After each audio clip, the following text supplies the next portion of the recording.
Testing, testing, 1, 2, 3. Testing, testing, 1, 2, 3.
Marcus Speaks.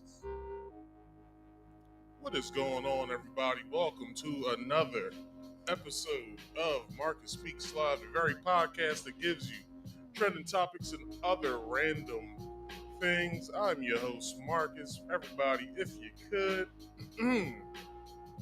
please like this video, share this video, and subscribe if you're new here. Hit that bell icon also. You can get all my notifications once I go live. See how I did that real fast? Anyway, please do yourself a favor.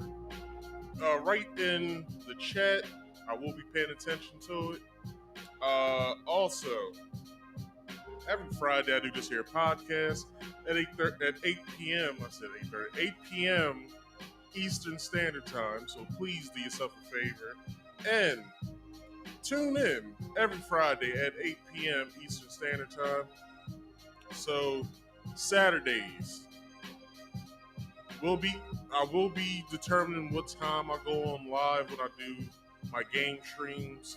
I'm almost there in fixing this capture card. So Mortal Kombat beta came out. For some reason I can't play it. I have no idea. I thought I pre-ordered it. So whatever, I'll pre-order it next week. And I'll see what's going on with that. I'll do some test runs, see how it looks, and then after that, once September gets here, I will be starting season 2 of Marcus Speaks Play. So please tune in for that. I cuss, so if you have kids, accompany them, please, because I am not responsible. But while we are on the topic, please go ahead and subscribe to this here channel if you have yet to do so. Also, go in the description box. Go to the Rumble link. You'll see it. It'll say Rumble, and then it'll have the link right next to it. Hit that link. If you haven't already downloaded Rumble, you're doing yourself a disservice. Go ahead and go ahead, do yourself that favor. Download that link, because once I get enough subscribers over there, I will start simulcasting to both here, YouTube, and to Rumble. So please do yourself that favor and get yourself situated with that. All right. Um, People, if you want to come up here and come talk to me and talk about the topics that I present tonight, you can. There are two ways you can do it. There's a link pinned in the chat along with the number 302-283-9791. That is 302-283-9791. So if you guys want to hit me up tonight and we can talk, we can. But just because I said you can call and hit the link, come up here and talk, doesn't mean that you can say any goddamn thing you want. Because there are rules. You can't do whatever the hell you want either. Rule number 1. You must be on camera here on the backstage if you are coming up here with the link. You must hit that camera icon and you must hit the mic icon. Alright? If I see you back here with a dark screen or just a circle of a picture, I'm kicking you out of here. It's just the way it is. Alright? No hard feelings, but that's just the way that it is. Also, if you don't want to be seen by the public, that is fine. You still have to be on camera back here on the backstage. But I have the private chat right here. Please answer the questions, please. Leave your name so I can further accommodate you. All right? And for both the link and the phone number, for rule number 3, mute all background noise. I mean, turn everything the hell off. Turn your whole life off if you have to. Just do me that one favor, all right? That's the only thing I ask for. It's not hard. Just do it, all right? Be like Nike. Anyway, so if you could, once again, like I said earlier, please like this video, share this video, and subscribe if you are new here. Please hit that bell icon so you can get all of my notifications once I go live or when I post a pre-recorded video. All right. Also, the scrolling ticker down there is starting over. That is for you to read over. That's stuff I don't say anymore. So please do yourself a favor and read over that. And do what it asks if you have anything. For me. So, with that being said, I like playing videos when I do my podcast. It helps me further the point that I am talking about. So, with that being said, I will tell you guys. Well, I won't personally tell you guys about fair use, but here on the screen will show you exactly what fair use is. Hello, everyone. I'm going to tell you about fair use. It's the law. Warning: federal law allows citizens to reproduce, distribute, or exhibit portions of copyright motion pictures, videotapes, or video discs under certain circumstances without authorization of the copyright holder. This is called fair use and is allowed for purposes of criticism, news reporting, teaching, and parody, which doesn't infringe of copyright under 17 USC 107. All right, that is fair use. And with fair use, with the articles and the videos I will be showing to you guys, well, that I will be presenting to you guys tonight, I would like to say I do not own any of the material that I am going to be presenting tonight. I have altered the articles' titles and the work itself. I have altered it. So from its original state, it's not exactly how it was when I found it. I had to switch some words around, retype some things, fill in some spots to make sure everything sounded right. Also, every video I will be transformative with it, so if anybody wants to come after me, which a lot of these is news stations, so I don't see a lot of people coming after me saying that I stole their work. To be honest with you, it's going to be transformative. I'm going to critique it, criticize it, and everything that is said in the fair use prompt that I had up here. Also, there's a fair use description in the description box, so that protects me as well. But also, what's the last thing I have to say to you guys? Oh, that's it. So, excuse me. Let's get into small banter tonight. the small banter is basically me warming all you guys up with the topic so we can get into today's show. And tonight's show is about wicked doctor beheads baby during childbirth. Whoa, we are going to be diving deep into that tonight. Also, I will be presenting two other random topics tonight, which are, what are they? I have no idea. Texas teacher goes on a racist rant, so I will be talking about that. And y'all's president, your favorite president, Barry O, has some homosexual tendencies. So we will be talking about that tonight. So please do yourselves a favor. If you guys have yet to lock yourselves in right now, because tonight's show will be a doozy. Most of y'all might get pissed off with some of the things that I have to say when it comes to the Obama stuff. Hell, some of my white audience members may get upset at me for what I'm going to say about the Texas teacher. I don't think I have many jokes, but I will think of some for this main topic of tonight. But, that's just who I am. All right? But anyway, let's get into today's small banter. All right? Tonight's small banter is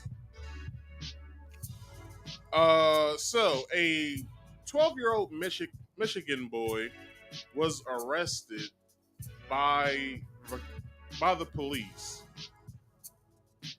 and it was horrifying to watch. And I know the kid probably feels some type of way. He probably, he's kind of shaken up by it from the press conference I saw him on. He's kind of shaken up about it. He's a straight A student.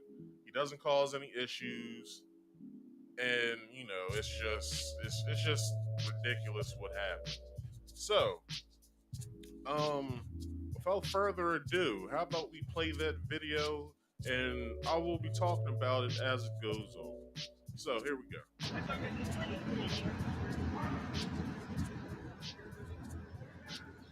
As y'all see, got a The kid bringing out his trash to be dumped, and he's getting harassed by the with the 12-year-old child. You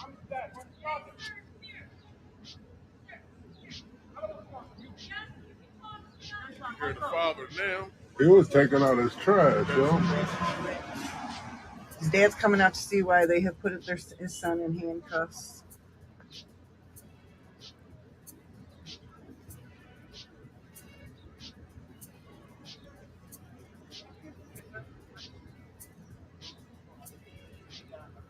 Dad's furious. Like, you know what I'm saying? He just had his son take the trash out. He just wanted him to take the trash out. That's all. Yo, they put him in handcuffs. He was just coming to dump. They really about to put this boy in a car. Yo, what is going on, yo? And they got 3 police officers. Looks like 4 police officers at this point. For what reason? Yo, that was the wrong shit, yo. But what the kid do? What the hell do you have 4 police officers for a 12-year-old boy?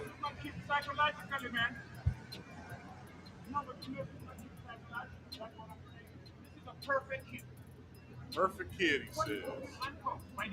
Straight A student. Doesn't get in any trouble. Doesn't cause any trouble. You always use that as an excuse, man. It doesn't matter once you're black, you match any description. Bottom line. He fit the description. That's some bullshit. Single father, taking care of his son. You know what I'm saying? Straight A student. Doesn't get into any trouble. He just, he just trying to keep him on the up and up. That's all. I seen it. I'm just washing up the dishes. I said, son, can you take the garbage down? That's what he did. You get what I'm saying? And that's a trauma. That traumatized my son. That's the wrong shit, though. That's wrong shit, yo. For real. crazy. Got the K9 and shit.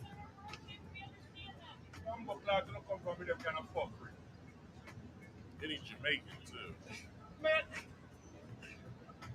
All these cops for a teenage kid. Yo, the wrong person, yo. 5 fucking police officers. For what reason? For a child. That's some bullshit. Just He for a right child. though. He got a right to speak. But y'all know how police officers see black children. They see them as adults. Wrong description and shit. It's just what they is what they believe. What shit is like? It's just crazy up here in this world.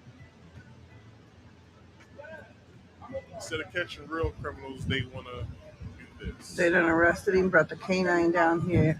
Now they've arrested the young boy, but then traumatized him. All these cops put him in a cop car. Now they about to tell lies.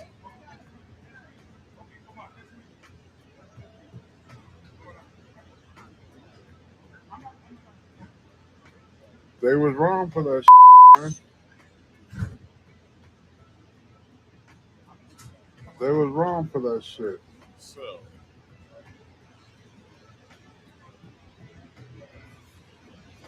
The boy dramatized, boy. That boy up. so this is too loud. I know that. Bro, look at that.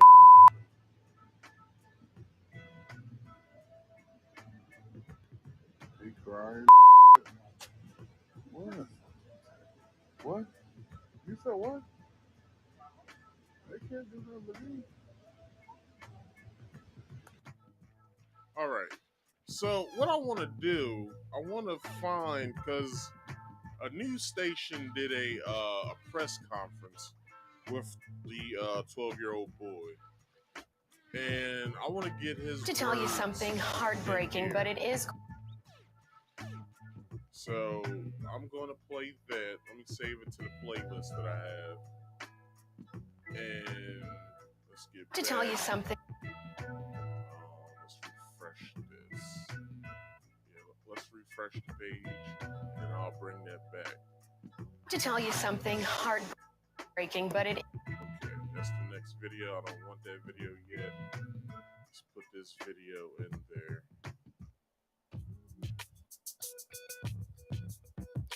Come on, cooperate. All right. Now to So here we go with Big T. I'm gonna have to add this in there. I'll do it now, just so I can, So let me copy the link. Just give me a second as I do this. I have to add this video into the description box, just so you know.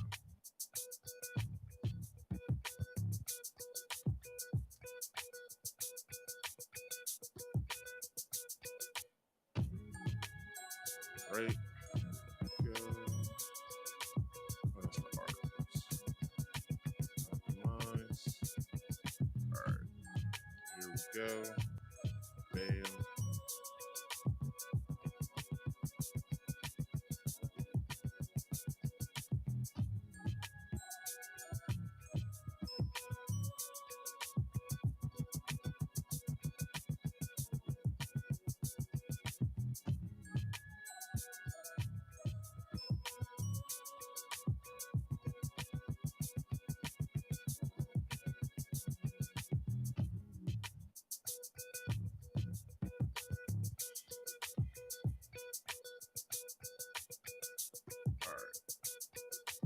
Almost there. Almost there.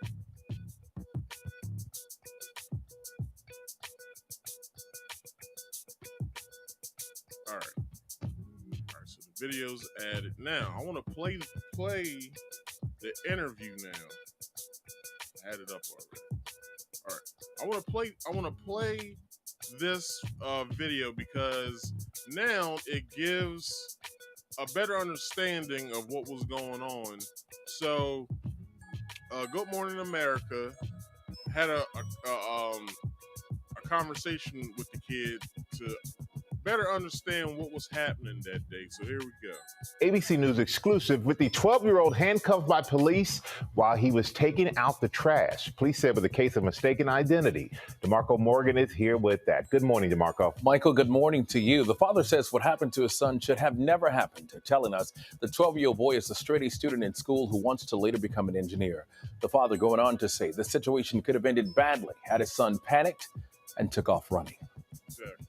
When it happened, I was really shocked and frightened about the situation and how it happened.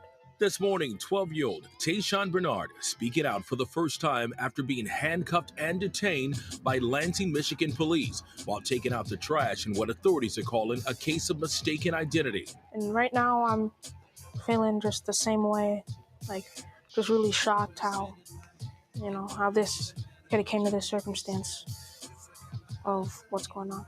The kid bringing out his trash to be dumped. Cell phone video of the incident seen by millions, sparking out. Bring up in America. I am scared for anything to happen to my son.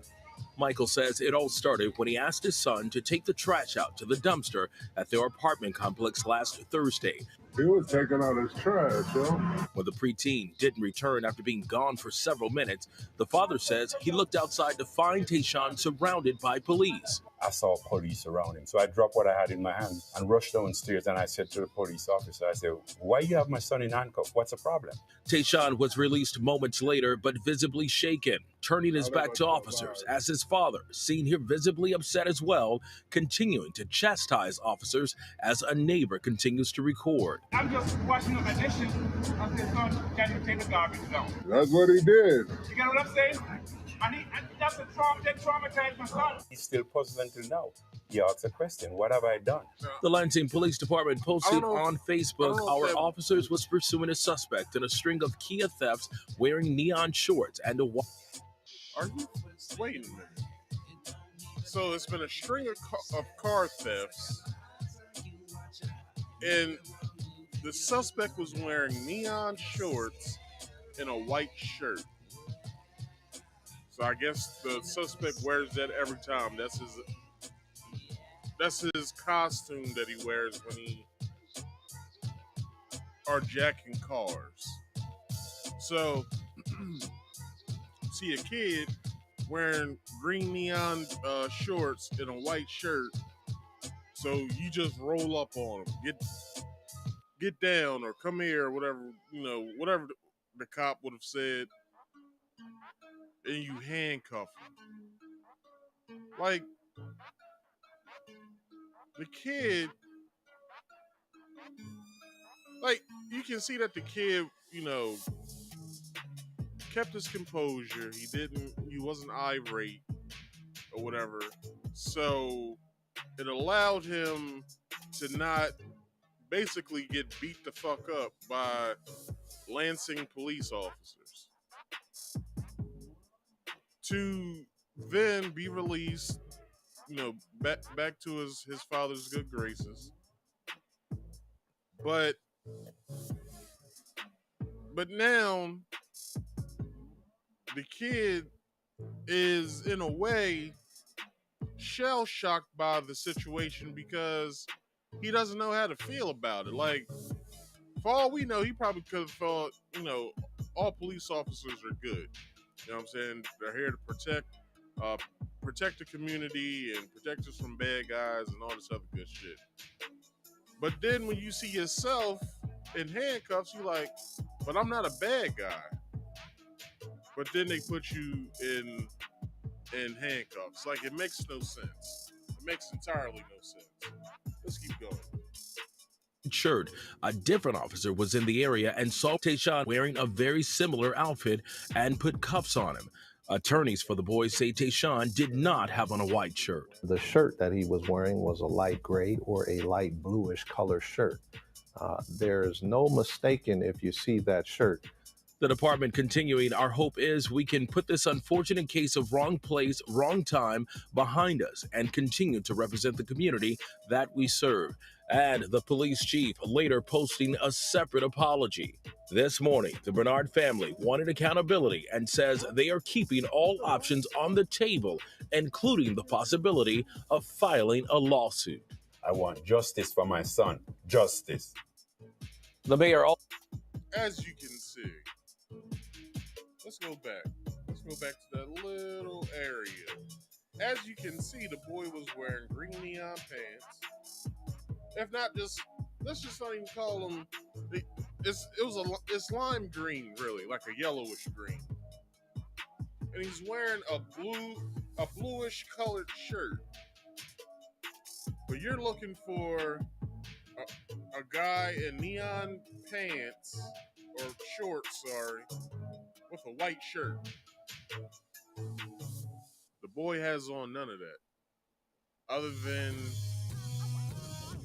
the shorts that you're looking for. But you know, you roll up on the kid as if he did something wrong. You saw him with a trash bag in his hand. Excuse me. Going to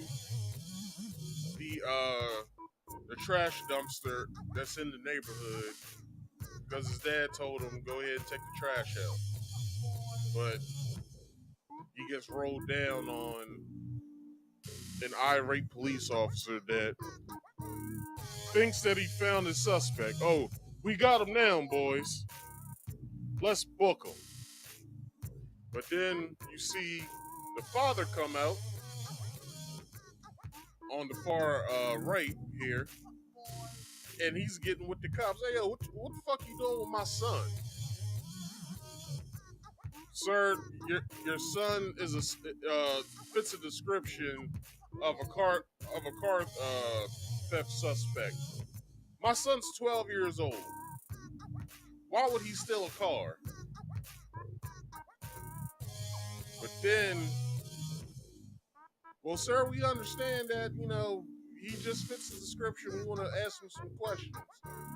No.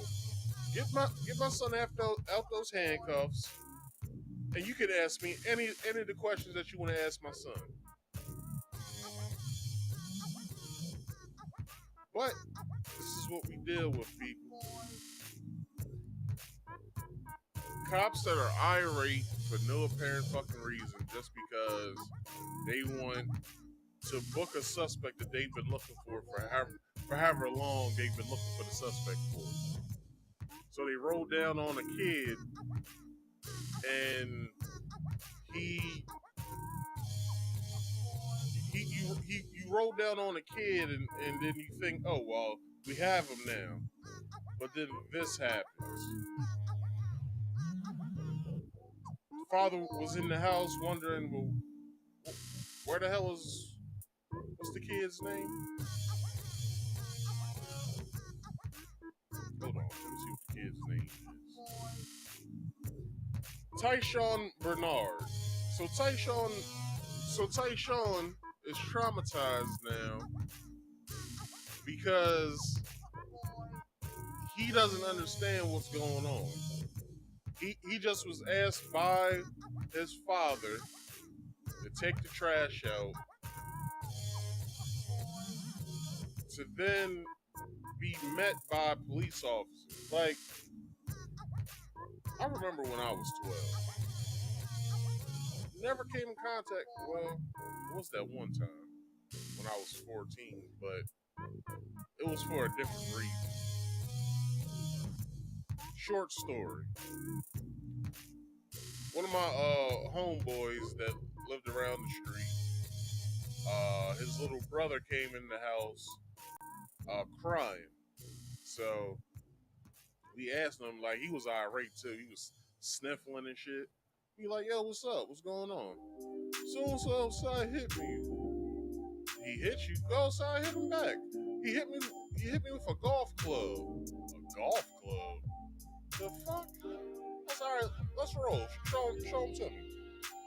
I was a little ornery motherfucker when I was younger.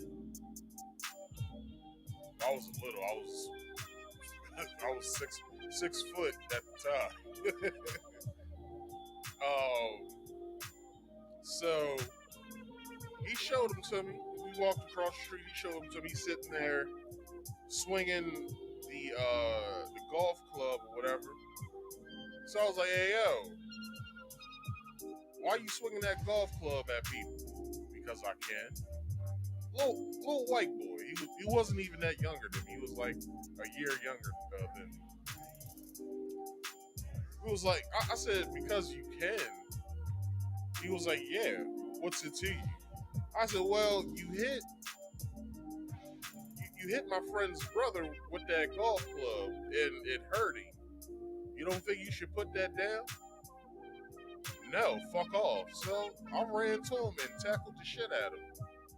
And then picked up the golf club, broke the bitch over my knee and threw it. And then I looked at him, smacked him in his face and said, it doesn't feel so good, does it?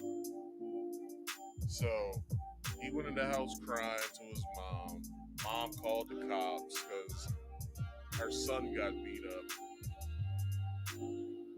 So my friend's mom hit me in the house. They came to the house. Well, is there a Marcus here? No, I don't know a Marcus. Hold on. Shouts out to my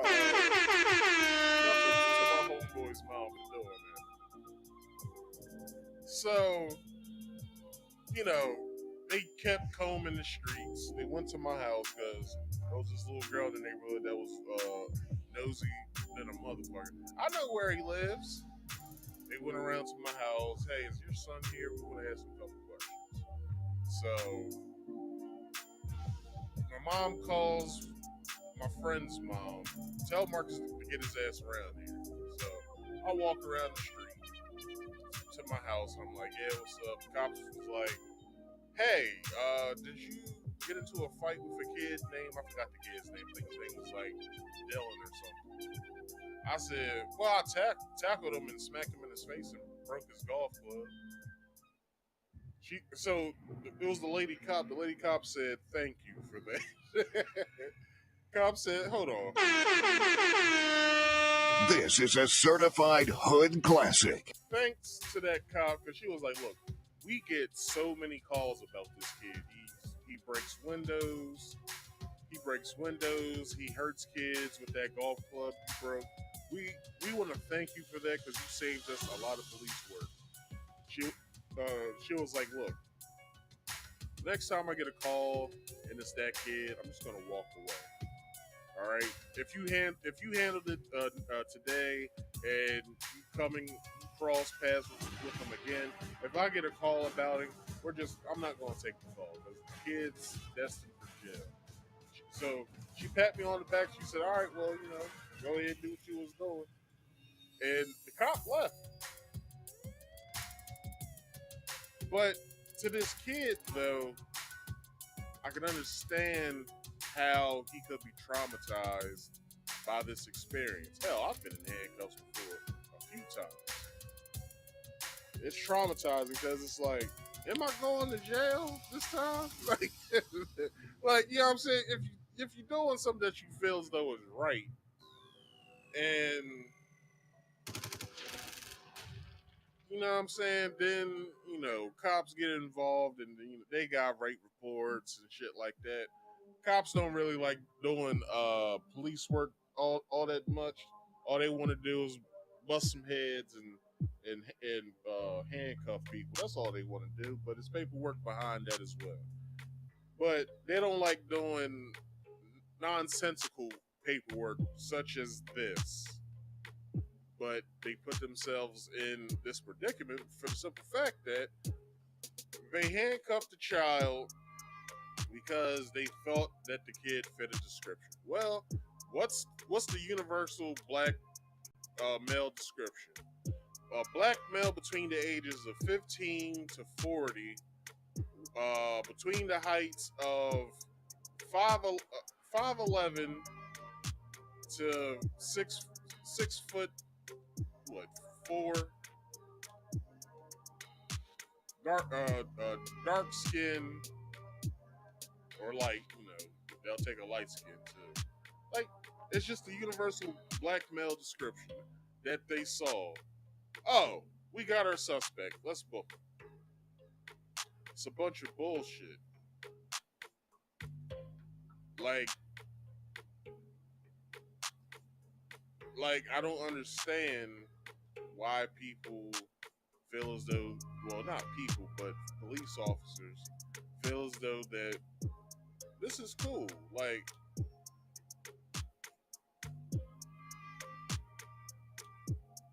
we don't know how this kid feels now. Like if he respects cops anymore. I'm pretty sure he looks like he comes from a good family.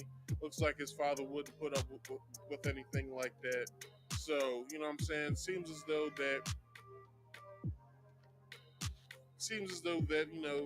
it's just his father now has to sit down with him and asking questions that he would have never thought he would have to ask or try to console him with. Like, son, are you okay?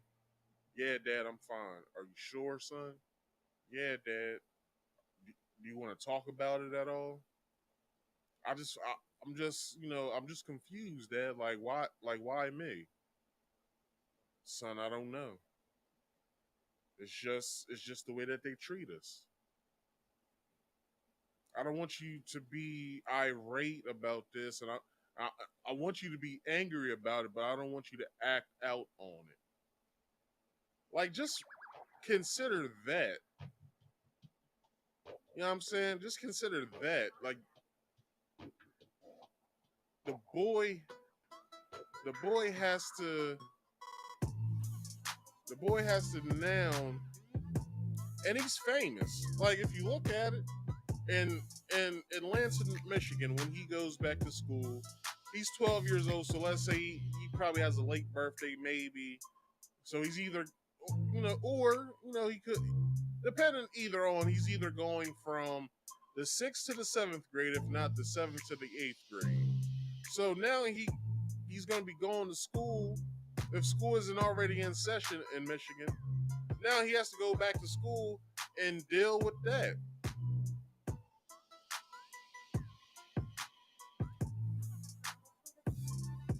This is just ridiculous, man. Yes. The mayor also apologizing for the ordeal, telling ABC News LPD is in contact with the family and providing support for any trauma involved, saying our officers do their absolute best to protect Lansing. But in this case, a mistake was made and we own it and apologize to those affected. But the family tells us in response they have yet to be contacted by the mayor or police. Guys. Wow. Okay. All right. So, everybody, please do yourselves a favor. Talk to your kids tonight. You know what I'm saying about this. If you have 12-year-old boys, but not even if you have 12-year-old boys, you have boys in general, just talk to them tonight. Just sit them down and be like, yo, I just want to say something to you. You didn't do anything. I just want to talk to you. So that concludes our small banter portion for tonight. Before we move on to the main topic, I did not bring this up last week, and I might do a story on it probably next week. So if you guys don't know, the Maui fires happened last Tuesday. I don't know if I brought this up on my show beforehand, but even if I didn't, you know what I'm saying? So I had a hunch from, someone who's into numerology and stuff. That person had a hunch that something would happen on that day, and it did. So the Maui fires happened on August 8th, 8/8/2023, and left a lot of people in the Lahana, the city of Lahana, or town of Lahana. Left a lot of the residents without homes. So if you guys have the means to, please do yourself a favor. Contact the town of Lahaina and see if you can, donate somewhere, because with Red Cross and FEMA and the United States government, like Biden only gave these people $700. On average, a Lahaina home costs $700,000. So I don't know what the hell he thinks that $700 is gonna fix. So also, it's people coming in asking these people if they want to sell their property or not. It's like, what are you doing? These people just went through a traumatic experience. Some people died in those fires, incinerated. People got incinerated. So, if you guys have the means to do so, please do yourself a favor. Call the town of Lahaina if you can. See if there's any organizations that's in Hawaii that is doing some relief aid for these people, and see if you can donate something or send some supplies over, or something, pillows, anything. All right. So, getting into today's main topic of the day, we are going to be talking about. So the overview of today's show is: couple sues doctor for the wild outcome of childbirth. So if you guys haven't been paying attention to this story, a young couple was expecting their first child, and I'm trying to get the father's name. I forgot the father's name. I'm pretty sure it's in here. But the couple was expecting their first child, which was a son, named after the father, and they experienced something that someone would never experience during childbirth. So how about we get into this video and then we can read the article or articles. You something heartbreaking, but it is graphic and could be inappropriate for children. A young Clayton County mother and father have sued their OBGYN and Southern Regional Hospital after they claim the doctor's negligence led to their baby being decapitated during childbirth. In the wrongful death lawsuit filed in Clayton County this morning, the couple claims the hospital covered up their baby's death. Fox 5's Angelique Proctor joins us from Southern Regional Hospital in Riverdale, where that death happened. Good evening. What a sad and horrendous story. I have learned today that the Clayton County Police Department is investigating this baby death. And as for the parents, well, they're just too distraught to talk about it. This is one of the most sad, egregious, and horrific situations that I've ever seen.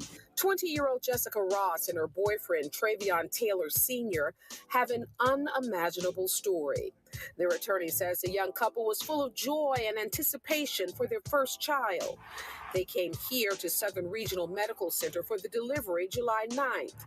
According to the complaint, doctors had diagnosed Ms. Ross with diabetes a year earlier, making her a high-risk pregnancy, but she consistently went to appointments while she was expecting.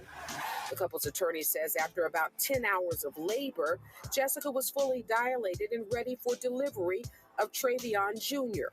But according to the complaint, they say his shoulders got stuck in the vaginal canal. What wound up happening, which is, is common during childbirth. It doesn't usually happen, but it is a precaution that is taken during childbirth. But, usually what they do, they try to reposition the child so the child can come out. So it's not breaches, different breaches when the child is the opposite way. So basically they would reposition the child in the birth canal and then try to get the baby out from there. But that's not what happened. This is what happened. After that, it's just brutal. Dr. St. Julian came in and she in the process of trying to deliver this baby, pulled on the baby's head and neck so hard and manipulated them so hard that the bones in the baby's skull, face, and neck were broken. According to the complaint, that is... Now that's traumatic. Just imagine, the what's the lady's name? Tasha. I think it's Tasha. Hold on, I need to get these people's names right. Jessica, and what was it? Tyshawn, Travion. Jessica and Travion. So I know it's this. I don't even have words for this, to be honest. But I'm pretty sure it's traumatic because they got to deal with, like, just imagine being in the delivery room, right? Ladies, just imagine if you giving childbirth, don't even picture that shit, but just imagine being on the table, your feet's in the stirrups. I believe your feet would be in stirrups, maybe. I don't know. I've never been in a birthing room before. And your man's talking you through this. Hey, baby, you doing good? Go ahead, push, whatever. Doctor's down there. You doing great, baby. Go ahead. Boom! And it's some Mortal Kombat shit. Like, Doctor whatever wins. Like, what the fuck? Like, you know what I'm saying? It's like, what the hell? Like, you broke bones in the head and also the neck to manipulate the child out of the womb, but then you hold the baby's head in the air like you Sub-Zero. Sub-Zero wins. Bruh. Hold on. This is a certified hood classic. Fatality.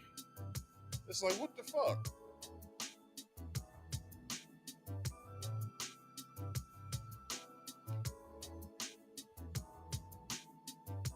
Why would, like, if you knew, as the doctor, if you knew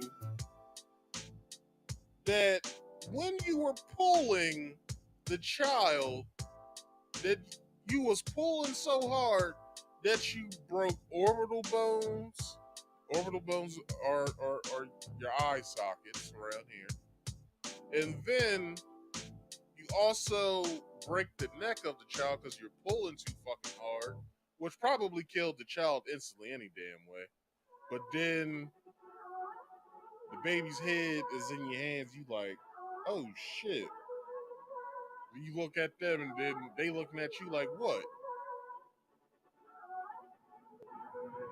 It's like, what the fuck, yo?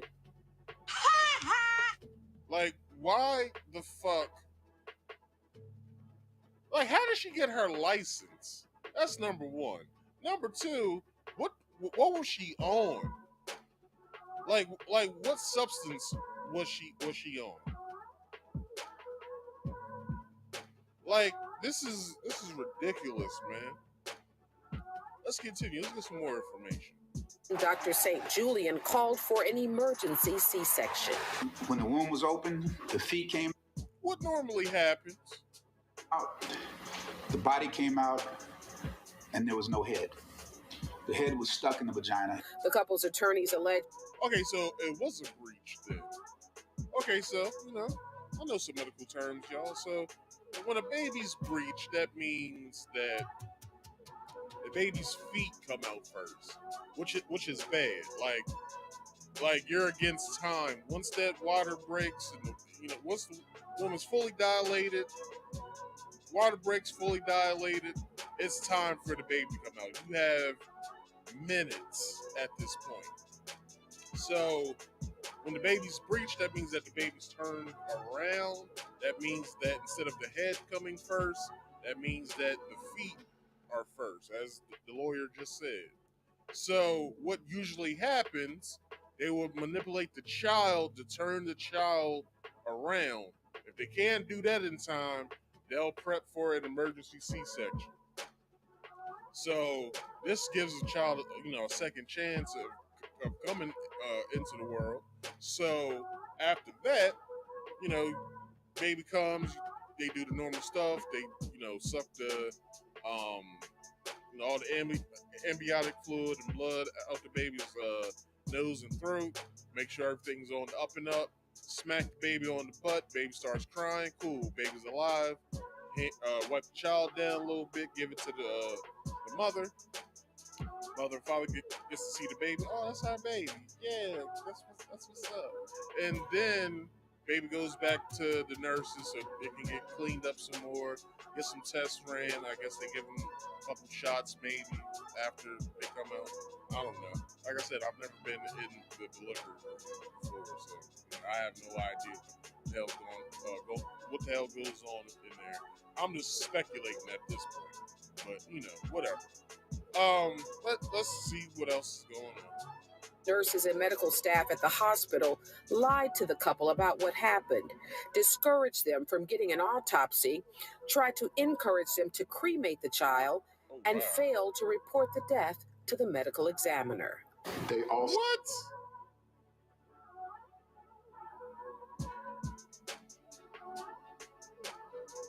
Let's go over that again. To the couple about what happened, discouraged them from getting an autopsy. Discouraged the couple from getting an autopsy. Now, this also coincides with how black women are treated when it comes to them being in the delivery room. They're treated as if nothing is wrong with them. So, it's a young couple. They got a baby. So, to save the doctor's ass, hey, nothing's really wrong other than your baby, being dead at this point. But nothing's really wrong. It's just that, we don't really have to run an autopsy because we know what happened. But it's like, nah, bitch, run the autopsy. I want to know what the hell is wrong. And, again, hold on. Try to encourage them to cremate the child. Encourage them to cremate the child because it's traumatic to see a headless baby, nonetheless. Bruh. And it's like, you are sitting here, like literally, you're sitting here trying to tell these people, hey, yo, like, I think it'd be best you guys cremate the baby because you don't want to have a headless baby funeral or whatever. It's like, what the fuck are you saying to me right now? Like, this is utterly ridiculous, man. Tries to tell Miss Ross and Mr. Taylor to have their son cremated instead of being sent to a funeral home for a burial of the body. Are you insane?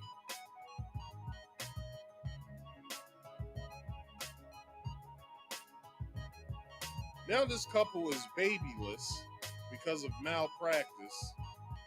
You think I'm not gonna fucking sue? Also, you saying all this bullshit after the fact. Jessica's probably, all distraught. Travion has to be strong for her. Maybe everything gonna be all right. You know what I'm saying? Everything gonna be good. But I want my baby. It's like, how are y'all so heartless to come to this couple and be like, I think it's best if we cremate the child because we don't want to go through an autopsy and we don't want the county to spend that money. Just cremate the baby and everything will be fine, so you guys don't have to deal with a lot of funeral costs. And it's like, bitch, who the fuck are you? You just killed my child. Get out of here. We're suing. Matter of fact, we're suing.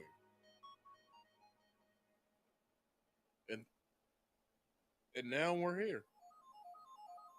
And failed to report the death to the medical examiner. Wow. They also did not report the death to the authorities of Clayton County or the Clayton County medical examiner. This report was made by a funeral home. And after the funeral home waved the flag and alerted the authorities regarding this, it wasn't until then when Dr. St. Julian told the family what actually happened. Now, we reached out to Dr. St. Julian, but she declined to comment. We did hear from the hospital, however. Their statement reads, while our heartfelt sympathies go out to the family, Southern Regional Medical Center denies the allegations in the complaint referencing the hospital. Since this matter is in litigation, we are refrained from providing any additional information. Dr. St. Julian is not an employee of the hospital.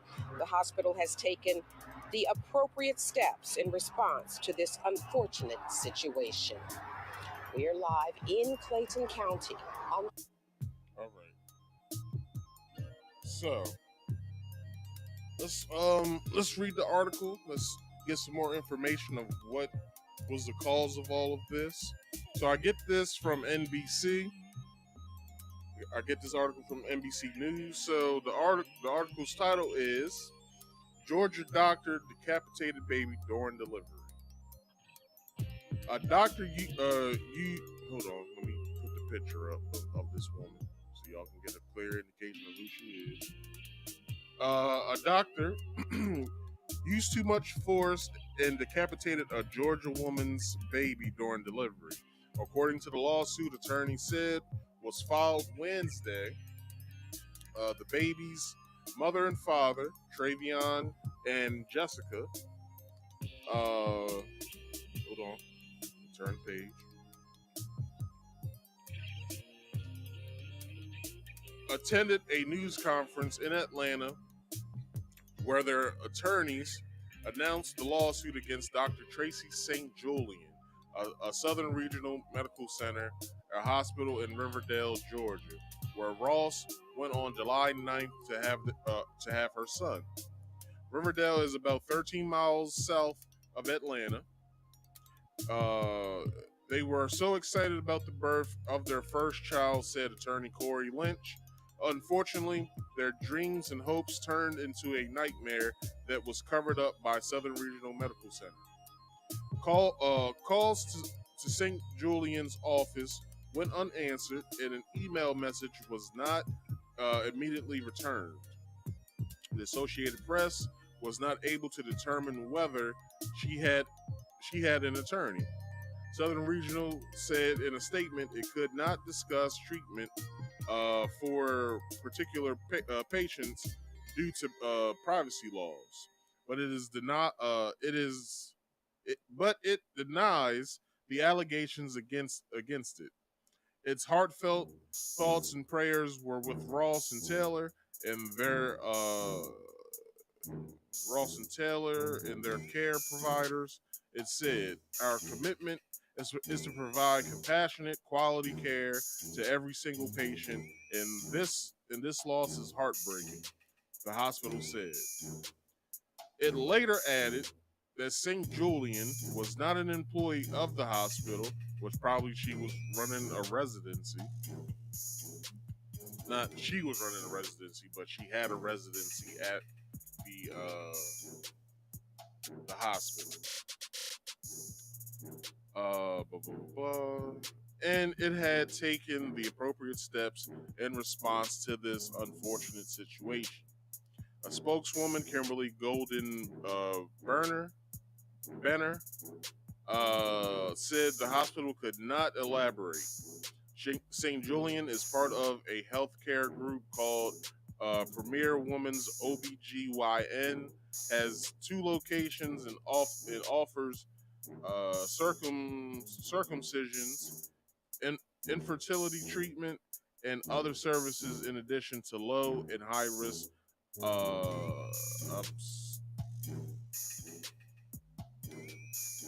obstetric care.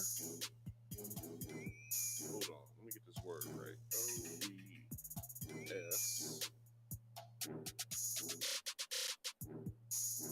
OBSTET.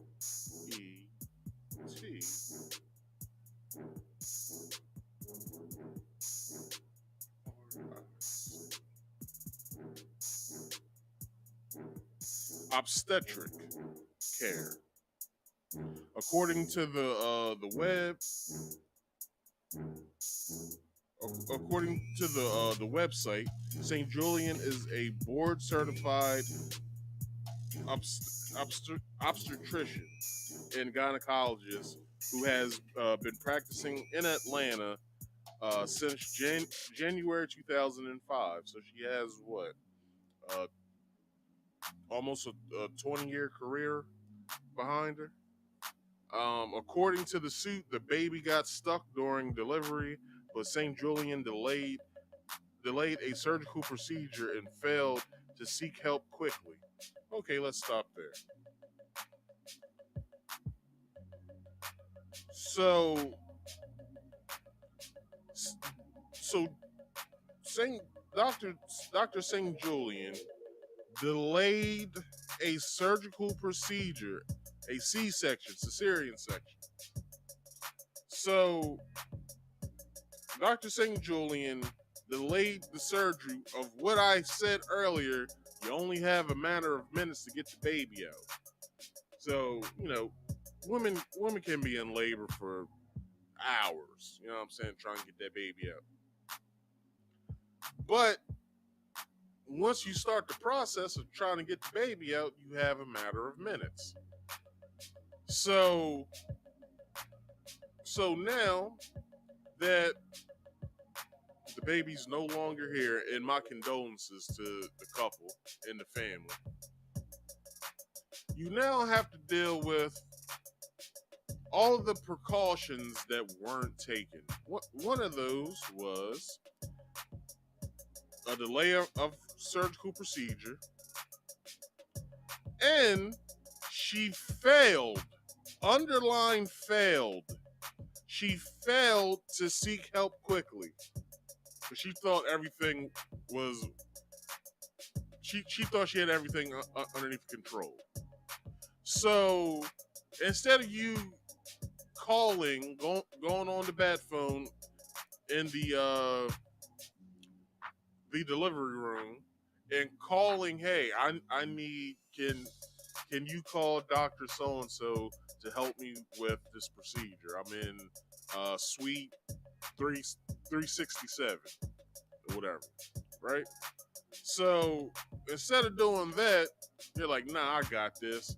Let me keep yanking the kid's legs to get the baby out, but the baby's head is getting stuck inside of the vaginal canal. So now you done broke the baby's neck, of which the baby can survive, give or take.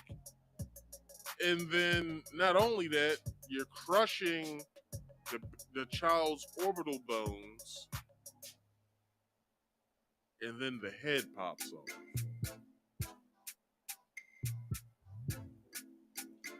That shit don't sound odd to anybody? Or why she did that? Let's keep going.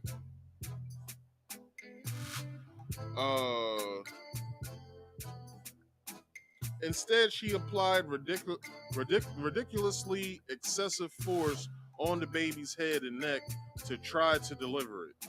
Attorney Roderick Edmond, a physician said. Roughly 3 hours passed before St. Julian took 20 for a cesarean section.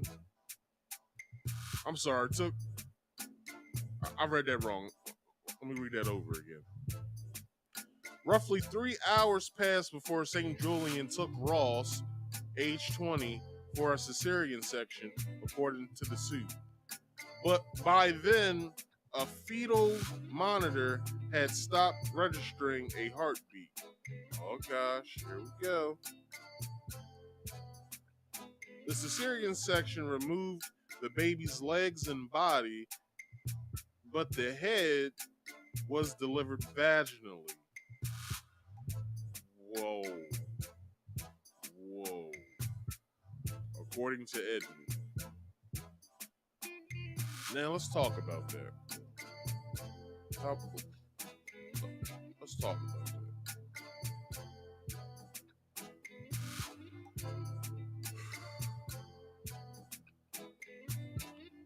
So 3 hours passed before Dr. St. Julian took action to do a cesarean section. That's the surgical procedure that they were speaking about earlier in the article. So then, with the C-section, you only deliver the baby's legs and body, but the head then gets delivered vaginally. And also, the baby heartbeat monitor just stops registering. They don't register a heartbeat anymore. So I'm sure with Travion seeing all of this, because he's able to look at the monitors as the doctor is trying to do the procedure. So I'm pretty sure he's looking to see, hey, I don't hear a heartbeat anymore. And then Jessica looks, oh, what do you mean you don't? And then Dr. St. Julian pulls the body out and then delivers the head from the vaginal canal. And then possibly takes the body away from Travion and Jessica. And then they're probably wondering, well, what's going on? What's wrong with my baby? Like, is my baby okay? Then the nurse is sitting there with the stupid face on. St. Julian probably just walked out of the delivery room altogether.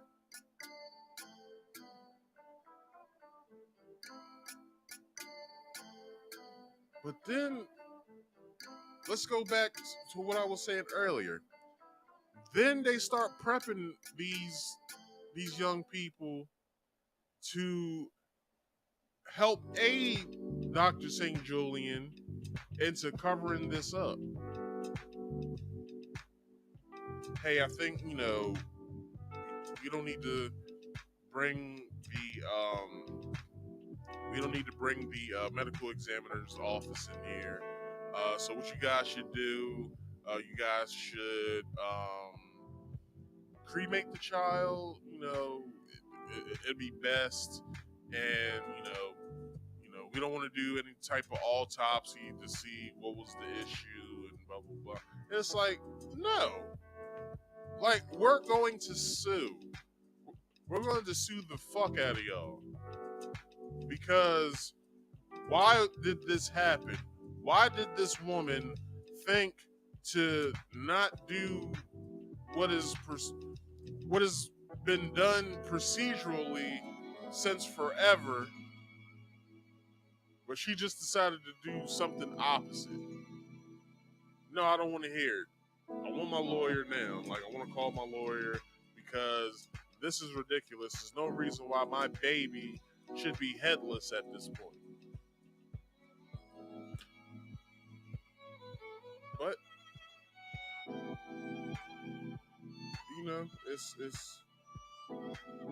it's wild, man. This shit is wild.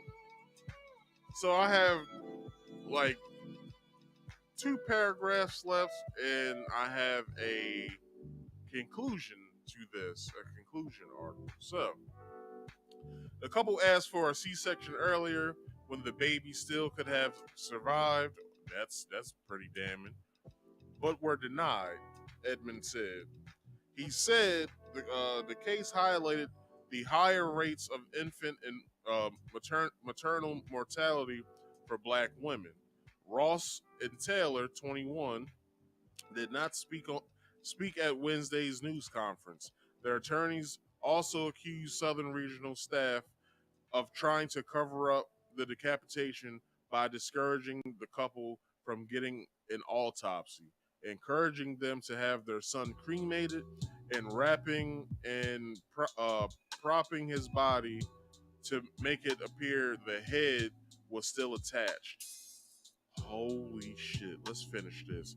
The suit alleged gross negligence, fraud, and intentional infliction of emotional distress. It seeks unexpected punitive damages. But before we go on to the next article and to the next video, let's get to this. Let's get to this part. Let's see. Let's see where it starts at again. I forgot. All right. So you discouraged the couple from getting an autopsy. That's fuck up number one. And you then encourage them to cremate the child. That's fuck up number two. And then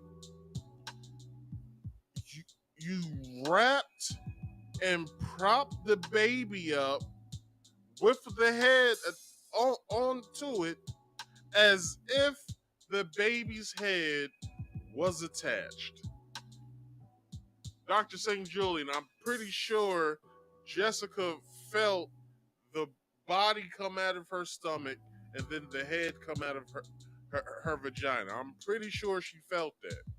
So for y'all to then wrap the baby as normal with the head on it, the baby ain't crying. So y'all prop the baby up as if the baby is still alive. Oh, there goes your baby. Oh, coochie coo. No, the baby's dead. Cut the bullshit. The baby's dead, and you killed him. So now there's gross negligence in this, because with the gross negligence, you decided to go outside of procedure and do it your way. Your way ain't working, Dr. Julian. It's not. Or your way didn't work. How about I say that? Not only that, the gross negligence, you went out of procedure, did it your way, saw that the baby was breached. The couple asked for a C-section in the beginning just so Jessica wouldn't have to go through the hustle and bustle of pushing the baby out, because in her mind at the time, in Julian's mind, they probably thought, hey, something might go wrong. So, yeah, it's going to be a stretch for me to heal up after the baby gets here, but I'd rather go through the hurt with having a C-section and healing from that than to have my baby die. But y'all denied their claim because you thought that you knew best for this couple. But they asked in the beginning for a C-section. Gross negligence. Let's move on. Fraud. Well, what would be the fraud portion of this? Well, the fraud portion of this would be them trying to make as if the baby is alive. They wrap the baby as normal. You know how they wrap the babies up and then give them to the parents, and the baby's sitting there, crying, and then they sit, y'all women, y'all know the procedure. If all y'all men who's probably been in the delivery room, I'm pretty sure you guys know what goes on in the delivery room as well. But it's as if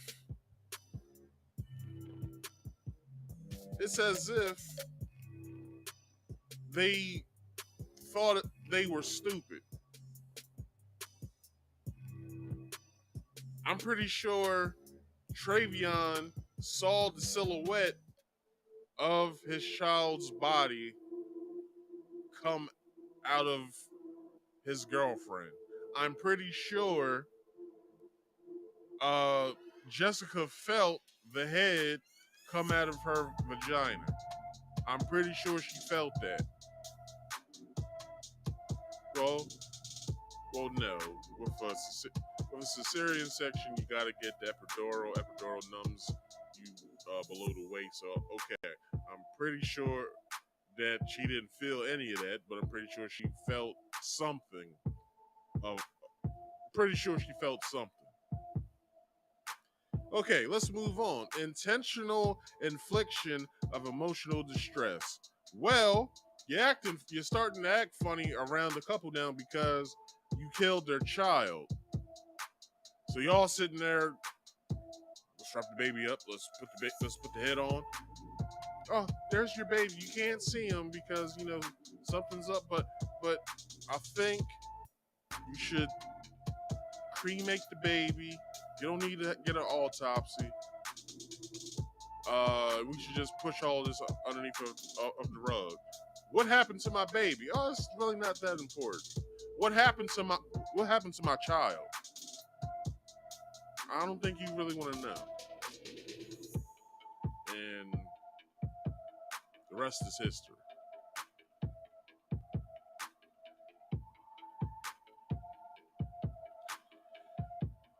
I hope they get millions from this goddamn hospital. But not only that, I hope they sue the doctor as well. Because, the hospital has nothing to do with this, but they have everything to do with this because it happened in their facility. So I hope these lawyers get millions upon millions upon millions upon millions of dollars for this couple.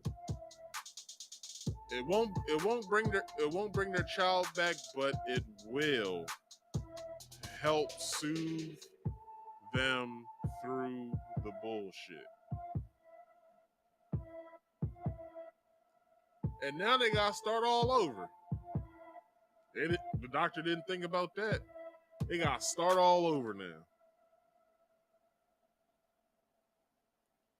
From a traumatic experience. I know Jessica won't be going back to Southern Regional Medical Center again. I hope she doesn't go back. Jessica, if you are watching this, or if anybody that knows Jessica is watching this, tell her I said, go to Atlanta. What's the big Atlanta hospital? I forgot what it's called. What's it called? Grady Hospital? Go to Grady Hospital. Don't go back to Southern Regional Medical Center. Go to Grady Hospital. I'm pretty sure that they know what they're doing. So let's get into the second article. I got this from WSB-TV, and the title states, Clayton County Medical Examiner calls for investigation into doctor in alleged baby decapitation. Let's get to that. We just got an update within the last 30 minutes from the Clayton County Medical Examiner's office saying that they wanted to share some highlights. First of all, they say their office is actively investigating the death of the baby who they say was decapitated during childbirth. They also say that they did not know about the infant's death until they were contacted by a funeral home in Riverdale. They say it was not reported to them until that point. The medical examiner's office is also requesting that several state agencies investigate the doctors and nursing staff's role in the incident. In one of the statements, the hospital denies the allegations and says the doctor mentioned in the lawsuit is not an employee of the hospital. They say they have taken appropriate steps in response to this unfortunate situation. I'm having that. All right. So, let's see what's going on. The Clayton County Medical Examiner's Office is calling for an investigation during childbirth. Earlier this week, attorneys for Jessica Ross filed a lawsuit during Southern Regional Medical Center that alleged her baby was decapitated while she was giving birth last month. The lawsuit alleged that the 10-hour labor, the baby got stuck, and that the family's doctor, Dr. Tracy St. Julian, continued for hours to pull the baby out. Okay, so let's bring Tracy back on the screen. All right. So, according to the lawsuit, doctors pulled on the baby's head and neck so hard and manipulated them so hard that the bones in the baby's skull, head, and neck were broken. Hours later, the lawsuit claims that doctors performed a C-section and found the baby decapitated. Instead of telling the couple, the lawsuit says doctors tried to cover up what happened by telling them they didn't have the right to a free autopsy, encouraging cremation, and concealing what happened when they asked to see the child. Brian Bears, the director of Clayton County Medical Examiner's Office, confirmed to Channel 2 Action News on Friday they have requested the Georgia Compensate Medical Board investigate 3 doctors' roles in the incident. The Georgia Compensate Medical Board said in a statement they are aware of the incident involving Dr. St. Julian, but that all complaints with them are confidential, so they cannot comment. Bears also said they are in the process of asking for Georgia Secretary of State Office Board of Nursing to investigate the nursing staff's involvement as well. On Thursday, hold on, before we go any further. In other words, everybody's losing their job that was involved. Everybody. And I hope everybody who is involved lose their fucking jobs. Because there should be no goddamn reason why St. Julian gets to keep her license. There should be no reason why the nursing staff that was involved should keep their jobs and their certificate in nursing, and the 2 other doctors who were involved or have something to do with it, they should lose their license as well. You about to lose your job. You about to lose your job. You about to lose your job. And that's it. That should be all.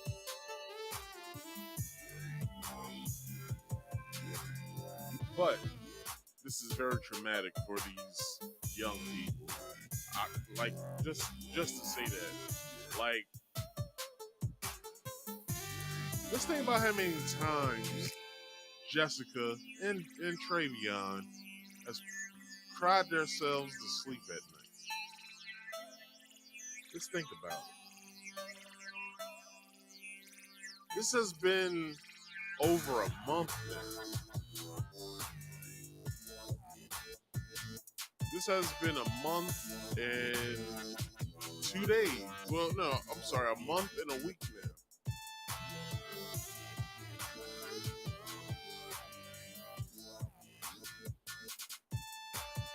This is wild, yo. Let me take this bitch off y'all's screen.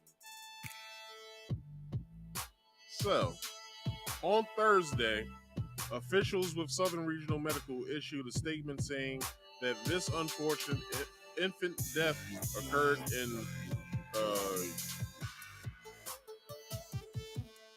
utero before the delivery and decapitation. Utero. That's utero. The utero before the delivery and decapitation, and said that the doctor who delivered The baby, Tracy St. Julian, is not and never has been an employee of the hospital. The hospital voluntarily reported the death of the Clayton County Medical Examiner's Office and is cooperating with all investigations, officials with the hospital said. The Medical Examiner's Office says in a statement that they were not aware of the circumstances surrounding the baby's death until they were notified by Willie A. Watkins Funeral Home. Just think of that call that funeral home had to make to the medical examiner's board. Just think about that call. Hey, this is what's the funeral home called?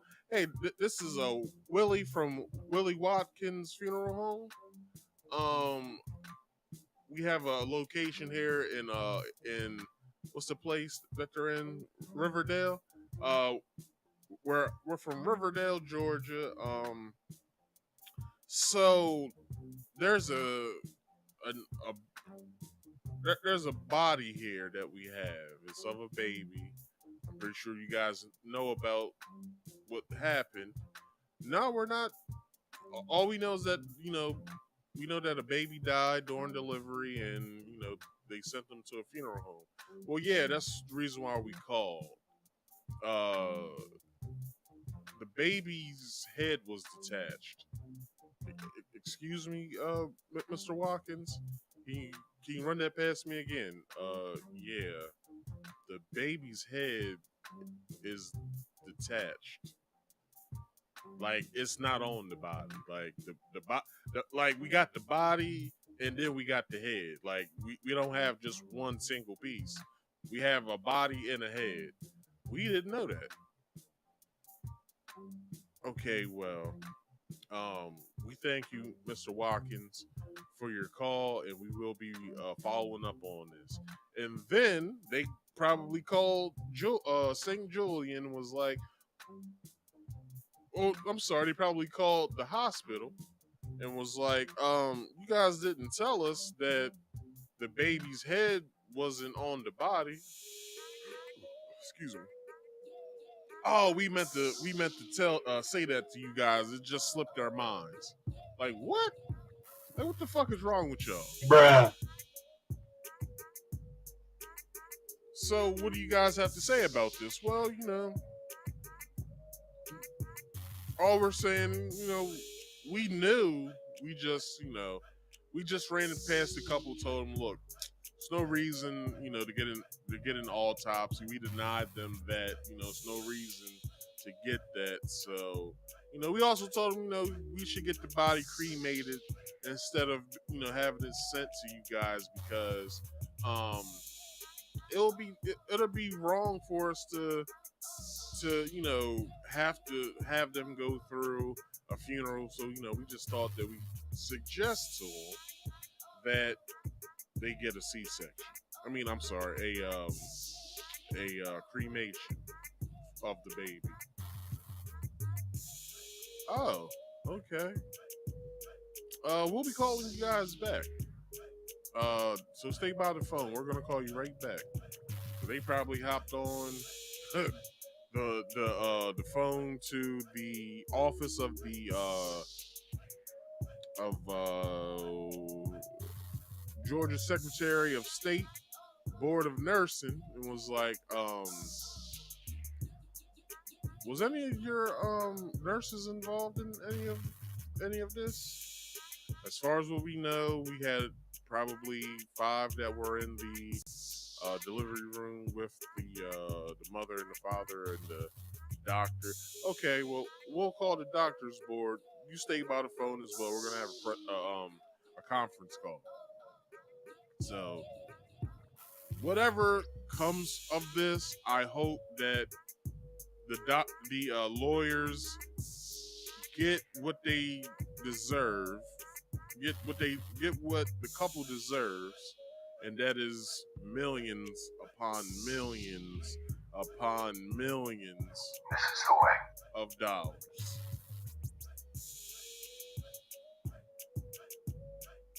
This shit is sad, man.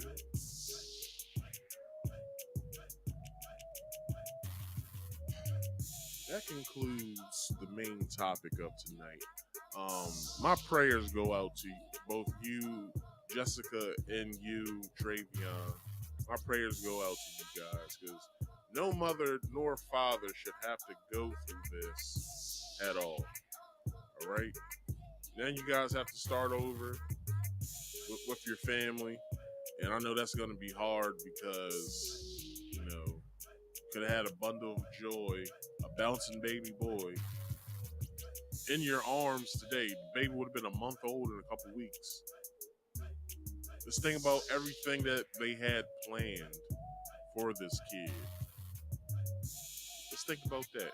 Just think about them having to go through another baby shower all over again. Another, you know, gender reveal party all over again. Like, I know it's going to be hard for them. I know it's going to be real hard for them that they'll have to, you know, it's going to bring up memories. It's going to bring up the what ifs. What if, you know, Travion Jr. was here? He would have had another, you know, a little brother or something. Like, this is wild. Yo. Like, this is wild. But like I said, my condolences to the couple, to the family. Hope you guys. Matter of fact, no, take your time on grieving on this because you need it. You really need it. Y'all might have to take a year off from everything. So take the time that y'all need, and if you guys plan for your family again, make sure you do not go to the Southern Regional Medical Center at all because they are no damn good. So with that, that is the end of this portion of the show, the main topic portion. Let's move into some random topics of the week. And for the overview, I have Black female teacher resigns because of racist comments made about her sister's dating habits. And former President Obama fantasizes about men, ex-girlfriend reports. So, if you guys didn't see this, it was big news last week. I'm always like when stuff comes out, I'm always late to get to it for the simple fact that I already have a show planned, and for me to like switch some stuff around or add some stuff, like it's crazy. Like it's crazy to do because I try at least to have this show be 2 hours and 30 minutes long, like at least. Because I was tired of doing like those 3.5, 4.5, 5 hour streams. Like I was tired of doing that. So I picked 3 topics, 1 main topic, 2 random topics, and you know, I give you guys the goods. But with this particular story that I get from Newsweek, Black teacher resigns after making racist comments, this is exactly what she had to say about what she's gonna do. I'm having a bad day. My sister's a cave dweller smasher. In my house. On this land? I just want to let y'all know that I'm about to do everything in my power to fuck this relationship up. And it's going to be so fun and so satisfying to watch. Okay, so I believe this is a Twitter thread of a conversation between herself and her sister. If you guys can't see it, it's cool. I'll read it to you. So, Claire Kyle, the woman in question, had to call my man for backup.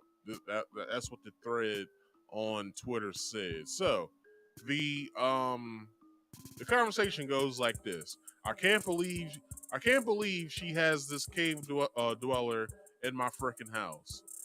Did she introduce y'all? No, she didn't. Oh my God. I'm trying to stay calm. She knows I'm racist.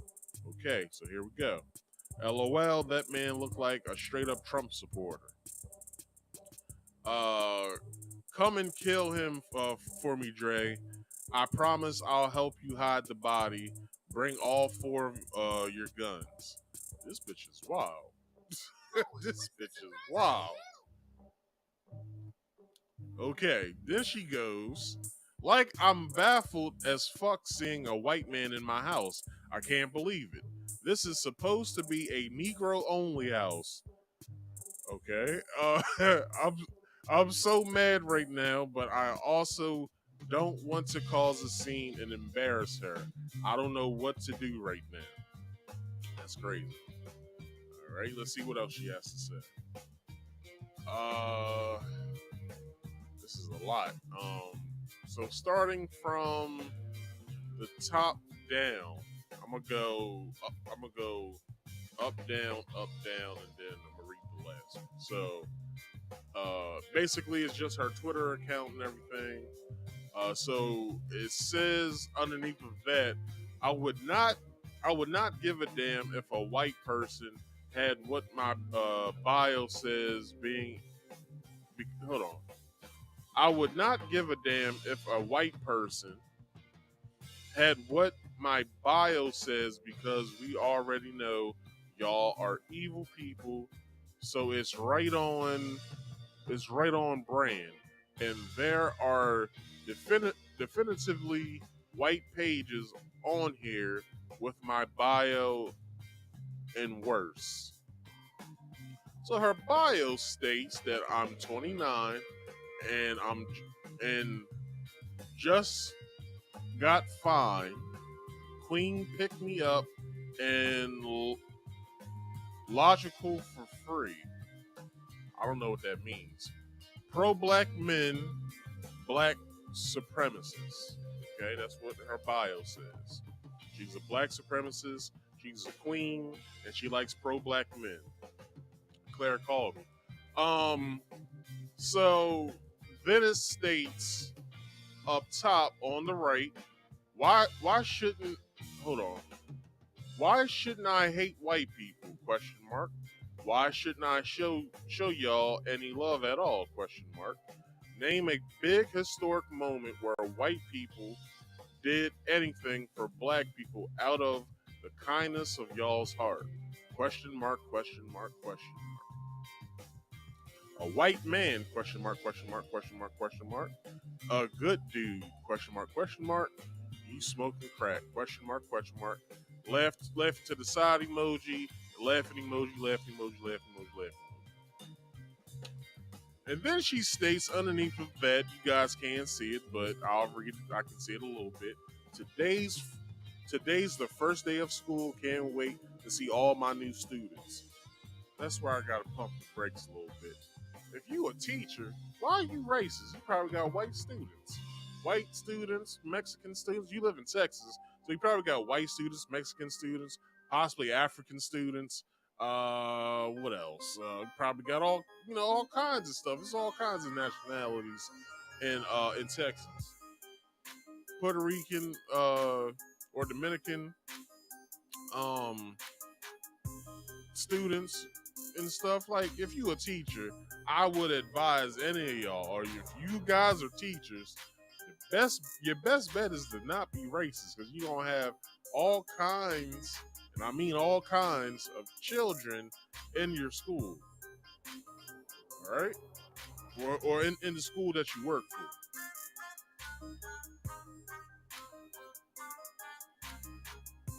But let's see what else is going on.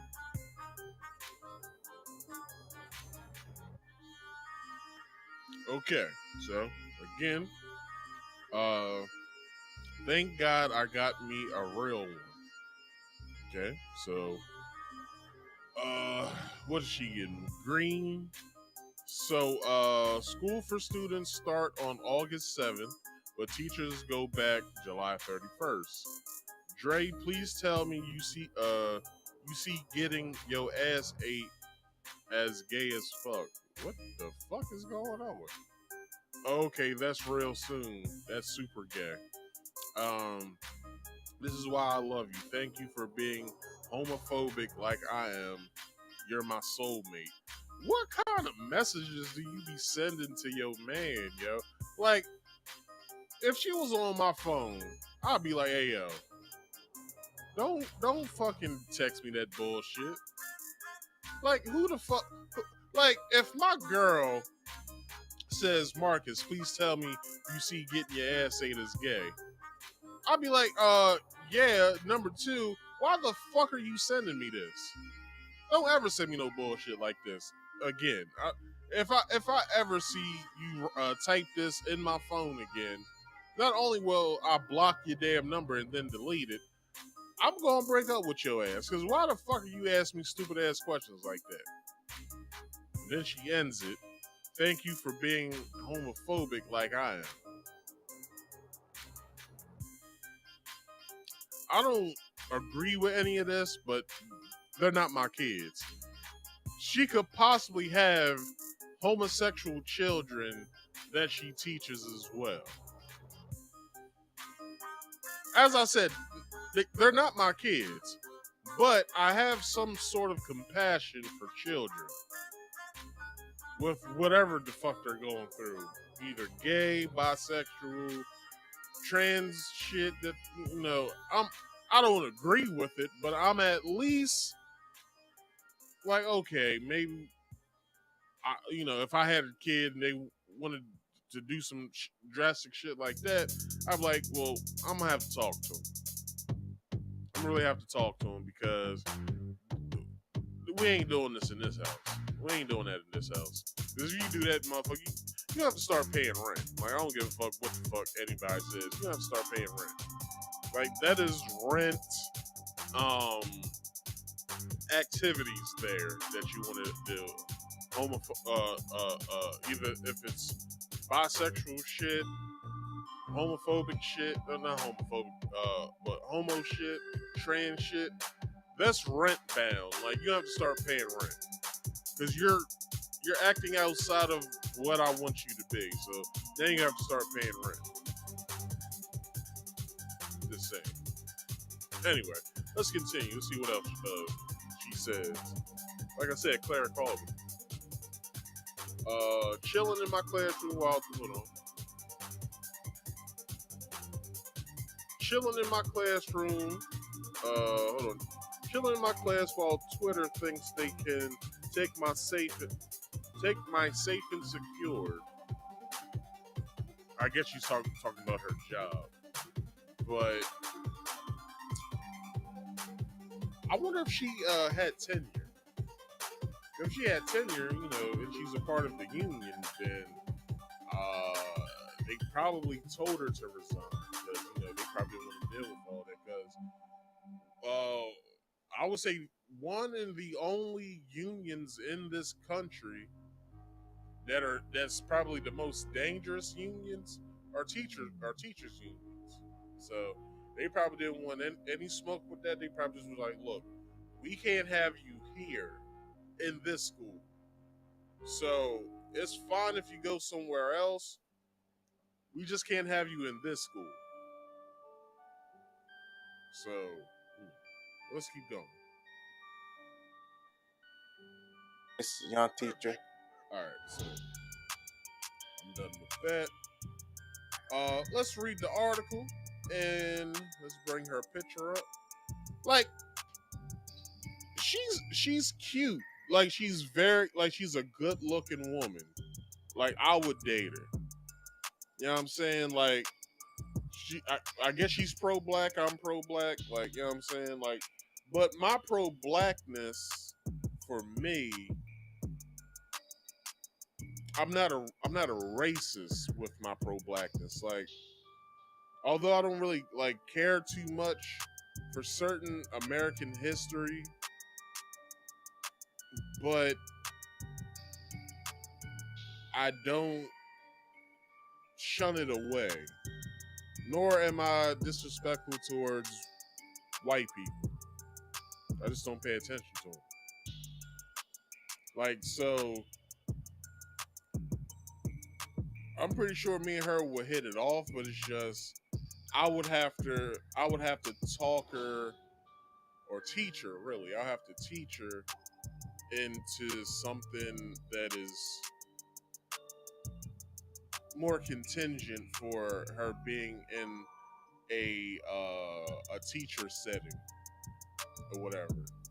So below on the left hand side, I'm sorry, the right hand side, lower left hand side, she put on her Twitter, "I enjoy being racist. I'm never changing." And it's like, okay, you can do that, but you gotta remember, you're a teacher. You'll never get another teaching job acting like that. And like I said, she cute. I hope that's her real hair too. Probably is if she's a queen and she's a pro-black. But anyway, let's read this article. A Texas elementary school on Tuesday announced the firing of a teacher for social media comments about white people that it deemed racist. The issue arose in the Mesquite Independent School District in Mesquite, Texas, a suburban city situated east of Dallas. On Tuesday, the district shared a statement to X, formerly Twitter, announcing that a teacher whom this statement did not name had been let go from Thompson Elementary School. That's crazy because I went to an elementary school that was a Thompson. Anyway, following the discovery of an alarming racist statement she made on the platform at approximately 4 p.m. local Mesquite time, Mesquite ISD became aware of a series of alarming racist statements posted to X, according to the X account of the teacher of Thompson Elementary School. So I believe I read all of them on that video, which I did. Okay, so let me enlarge this so you guys can see it, and I'll read it out loud. So it says, at approximately, hold on, where's the statement in here? Okay, so it says, at approximately 4 p.m. yesterday, Mesquite ISD became aware of a series of alarming racist statements posted to the Twitter account of a teacher at Thompson Elementary. Upon learning of this situation, our personnel staff began an immediate investigation. As of this morning, the employee is no longer a part of the Mesquite ISD organization and is not eligible for rehire, but that's just in that district. Due to privacy restrictions, Mesquite ISD cannot comment on the details of personnel matters. Nevertheless, the highly offensive statements posted to her X account do not reflect the values and standards of Mesquite ISD, and the district condemns them in the strongest terms. So, in other words, she fucked up. So, but I can say that she might not be able to get a job in the Mesquite area, wherever the Dallas, I guess the Dallas County, I don't know, school district, but I'm pretty sure she'll probably be able to go into the city of Dallas and anywhere else in Texas to get a job. So, what I'm saying, this being big news, she probably won't be able to get a job anywhere teaching. Anywhere. So, unless she goes to Chicago and she teaches at at Muhammad University for the Nation of Islam.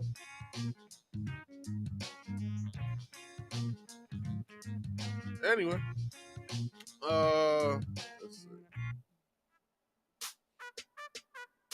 Newsweek was unable to make contact with the former teacher.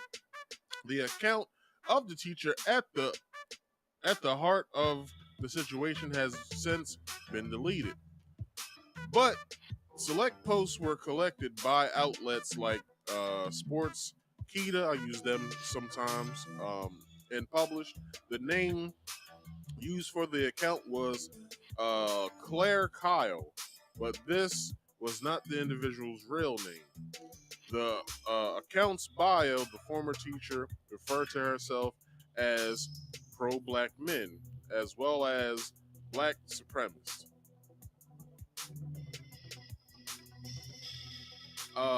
The account was created in September 2022, with Sports Kita reporting that it had consistently made posts derogatory towards white people since then. Only recently had her account been linked to her real job at Thompson Elementary School, causing an uproar from some users online. Among the posts that generated the most pushback was one from Sunday in which the former teacher expressed shock about her sister dating a white person. Like, I'm baffled as fuck seeing a white man in my house, she posted. I can't believe it. This is supposed to be a Negro only house. Which, come on now, yo. Like, come on. Claire, or whatever your real name is. Like, are you really gonna sit there on your own phone in your house saying this is a Negro only house? Like, bitch, when the last time any of us been a Negro? Like, let's start there. Like, I understand her sentiment. She doesn't like white people. She believes white people never done anything good for black folks. Cool. I understand your point. I'm not even fighting you on it, to be honest, because I believe the same thing. Excuse me. But, and I can also understand you being upset with your sister's racial choices in men. But you cannot, and I repeat, Claire, you cannot control something outside of yourself. You can't. So if your sister wants to date around and date other races and date white men, then you'll have to deal with it. But you don't have to deal with it because you are a racist and you feel as though that black women are for black men and white women or white men are for white women. I understand that. But you can only, and I repeat again, you can only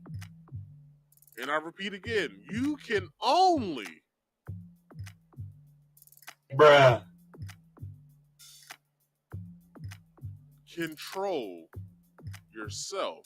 You can't control anybody other than yourself. And it was wild that she told her boyfriend, bring all three of your guns. Like, why would your boyfriend, and this is criminal to tell y'all, it's criminal for him to brandish a firearm and then point it towards somebody. It's criminal. It's a federal crime at that. There's no misdemeanor behind it. That's a federal crime. He will be doing federal time too. And if there's bullets in that gun, doesn't matter if he fired the motherfucker. And this is Texas, so I'm pretty sure, they like to lay it on thick. So I'm pretty sure with every bullet in that gun, federally, I believe what grants 5 years each bullet. So, he brought 3 guns. Let's say he had a shotgun, a 9mm, and an AR or AK. He might be fancy. That motherfucker's doing some time. That motherfucker will be doing some time. So, Claire, Don't ever do that again.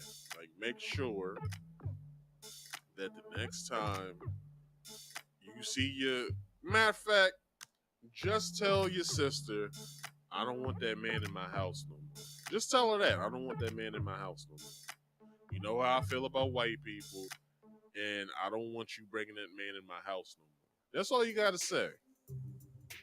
If your sister lives with you and she can't stick by your rules, then kick her the fuck out. Give her 30 days to find herself a new place, or she can shack up with homie. With the cave dweller you called. You can tell her move into his cave. Like, what the fuck? Bruh. I'm just saying, man. Like,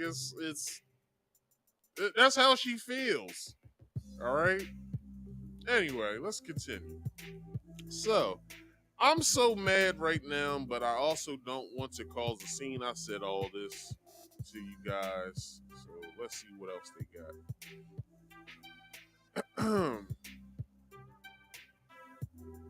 Let's see. Hold on. I went past something.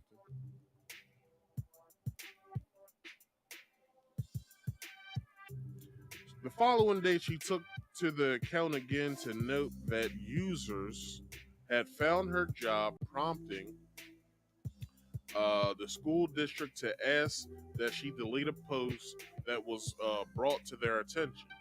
She further claimed that she was told that she would be okay since she did not directly wish harm on all white people and was told to watch what I say. In response to the inquiry from Newsweek, a representative of Mesquite ISD could not confirm or deny that the former teacher might have been told that at some point.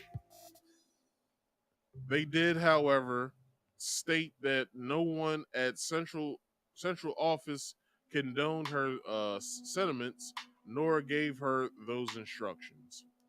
We acted as swiftly as possible to address this issue appropriately. So, in other terms, they called it. Matter of fact, in other terms, when she arrived at work that day, they asked her to come into the office. They told her that you are no longer employed here, and we will have to ask you to resign. And she probably calls the scene. Well, what do you mean? Like, I've been working here for blah blah blah, blah years, and it's like, we understand that, but you said some things that we don't condone. So it's either you have two options: delete everything that you said. We'll put you on a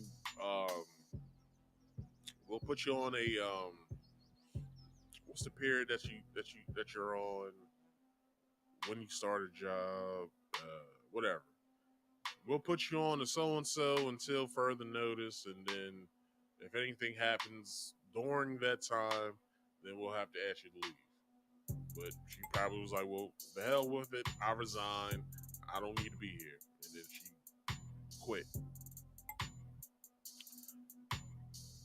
So, the only thing I would have to say,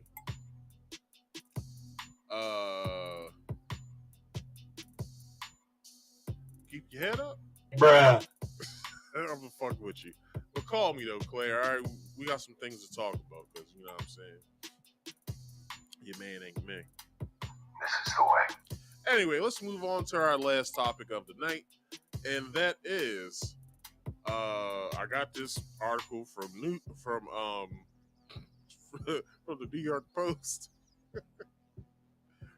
and it states, "I make love to men daily, but in the imagination," Barack Obama told ex-girlfriend. Now this shit is wild. All right, but it's not surprising because 2012, Barack Obama gets back in office. One of the things that he does, he brings gay marriage to the forefront, and we all looked at this nigga like, is this nigga gay? And then, shit starts coming out. Well, shit was coming out before then, during his first term of his presidency. of motherfuckers saying that he used to get his dick sucked by a motherfucker in a bathhouse in Chicago. That's just what rumors were saying. All right, not saying that I believed him, I did, but not saying that I believed him, Bruh. I'm just saying, like they, motherfuckers, they said he had a boyfriend. It was a nigga. I wish I would have never got rid of that article that I had of him. It's him, and the picture looked kind of weird, like he's like all like snuggled up next to a nigga. It was some light skinned nigga. I think the nigga died. Like before he became president. It was a lot of motherfuckers that died before his presidency, but we ain't gonna get into that. But yeah, a lot of motherfuckers had a hunch that this nigga was gay. But you ain't gotta believe me. Let's see what the tape says.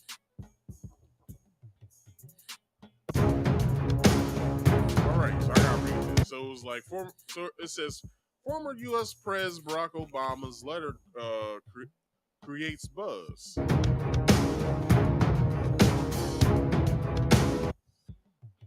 40-year-old love letter making quite a stir.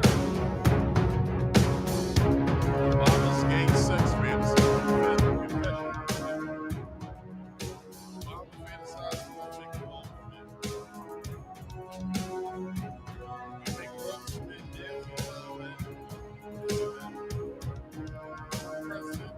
Former U.S. President Barack Obama's gay sex fantasy has been revealed in a newly redacted 1982 letter to his ex-girlfriend.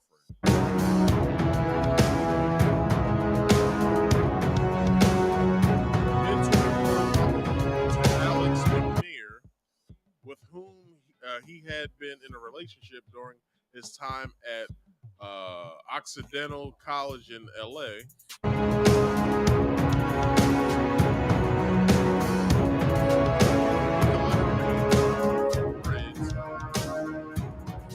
He admitted to a daily intellectual connection with men, but claims it was solely within the realms of imagination.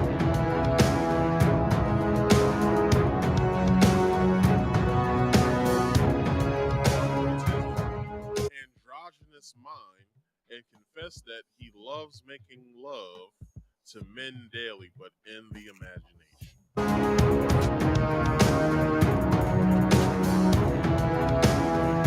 Obama described homosexuality as a way to detach from the present and potentially evade the reoccurring theoretics of earthly existence.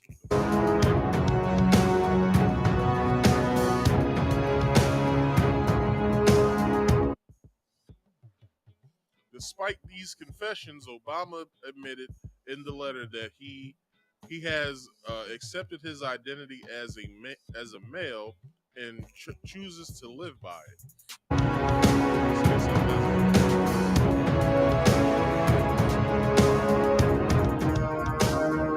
In regard to homosexuality, I must say that I believe this is an attempt to remove oneself from the present, a refusal perhaps to perpetuate the endless farce of earthly life. You see, I make love to men daily, but in the imagination.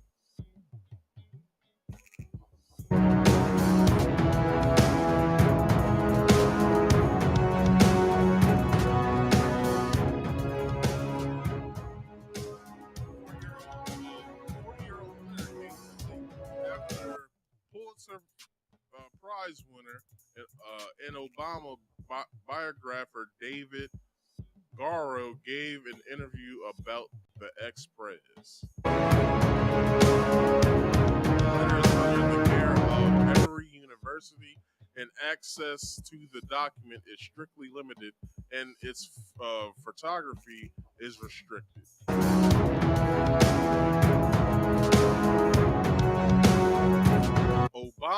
Barack Obama has been married to Michelle since 1992 with 2 daughters, Malia and Sasha. Or Sasha and Malia, as we like to say. Or we say Sasha Malia.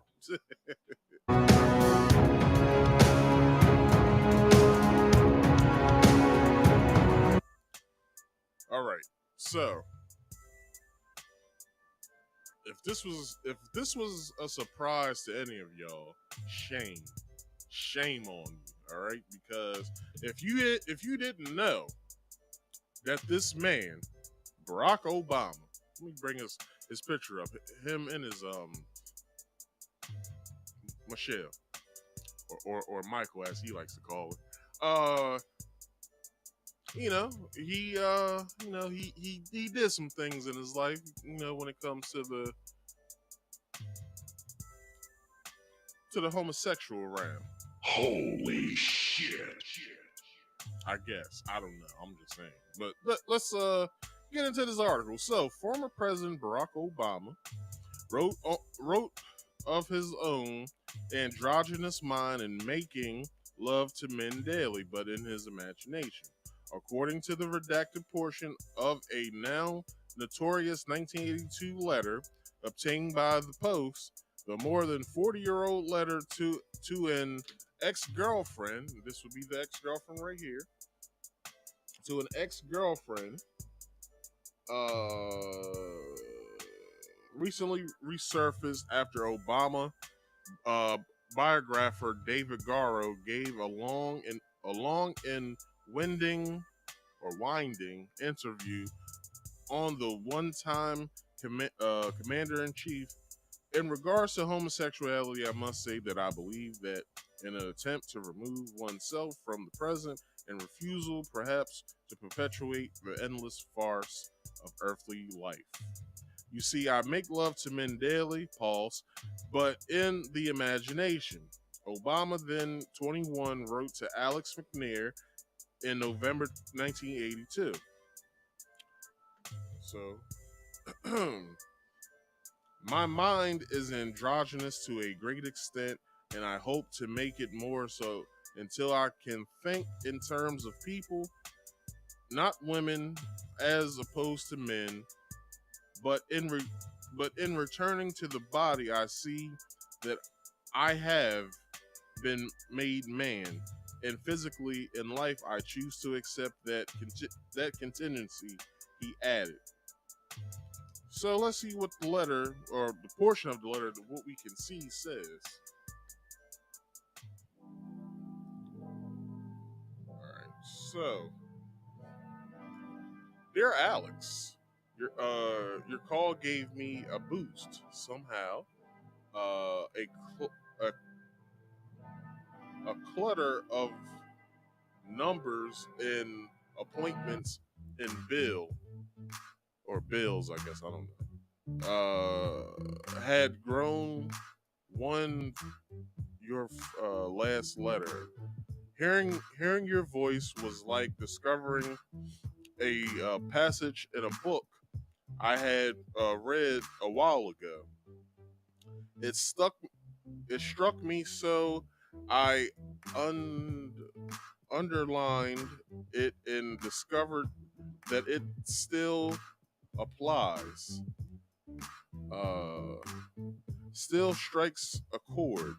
A dangerous thing. This forgotten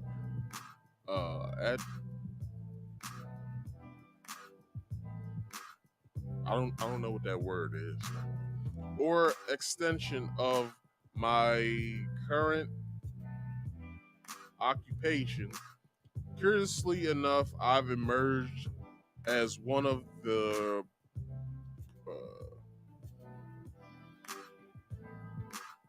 promising young men of blank international with everyone, and I can't see anymore. So that's that. McNair, who dated Obama during his years at Occidental College in Los Angeles, later redacted the salacious paragraph. with Pulitzer Prize winner historian Garo hunted down and included in his tome Rising Star. The letter is currently owned by Emory University, which doesn't permit it to be photographed or removed. Instead, Garo's friend Harvey Clark, Harvey Clark,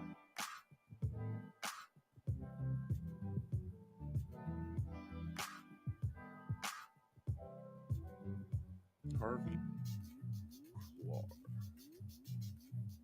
I want to say that's how you say it. Harvey Clare, okay. Provided the redacted portion of the letter to the Post. Obama, a father of two, has been married to his wife Michelle since 1992.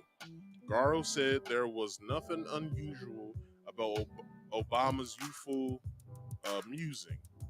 I'm a historian, not a psychologist, but I think it's public record news that a vast majority of human beings have sexual fantasies. He said via email. A rep for the president did not respond to the request for comment. But I will say this.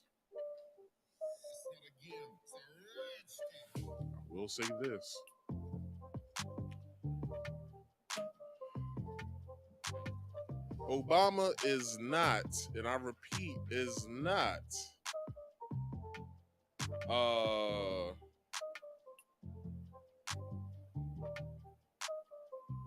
he is not someone that I would say someone who's pro-black.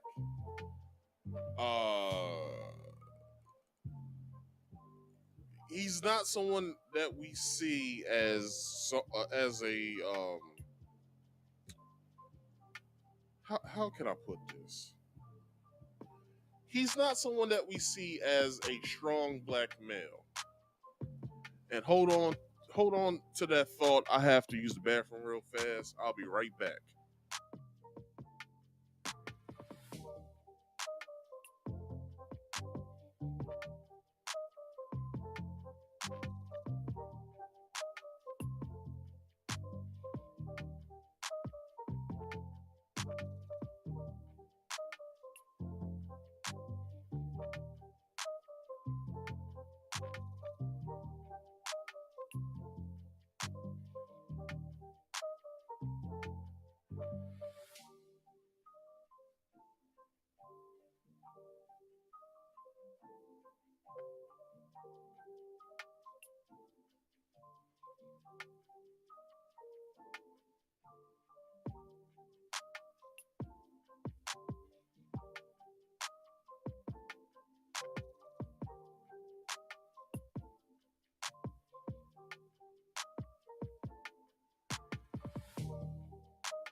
All right. So like I was saying, as a pro-black man myself, we don't see Barack Obama as a conduit of being a strong man. Now, going down the rabbit hole here, or for Barack Obama's case, the booty hole. Pause. Bruh. So it was some rumblings in the conscious community for the beginning of his presidency that Barack Obama was a gay man. And we ran with that for so long that a lot of, black people, started calling us weird, and you know, they felt as if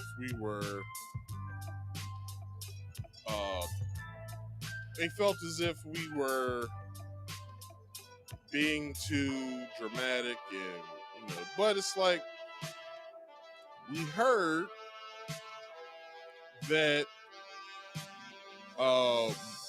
before, like y'all know, stuff comes out about candidates for presidency, whatever. Like a lot of stuff comes out, either if it's lies or you know whatever. It's always for maybe for the other side of the coin. So on his part, it will be the Republican side. So it was said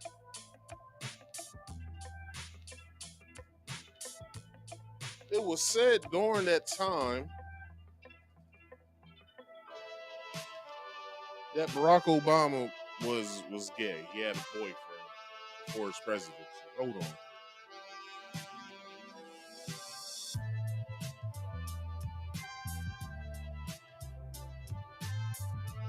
That it was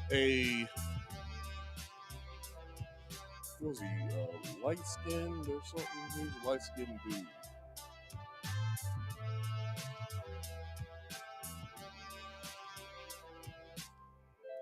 So hold on. I'll rather bring it up. Let's see. How can I word this?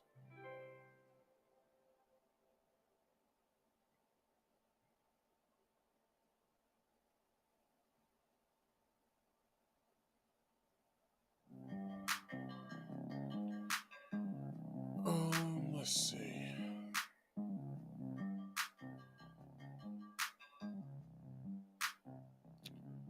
Okay. This is. Let me read this PolitiFact, because it states that a photo shows former President Barack Obama old boyfriend to whom he paid hush money. Right. So this is what I was talking about. So they're saying evidence does not show Barack Obama had a boyfriend or paid hush money, but you know,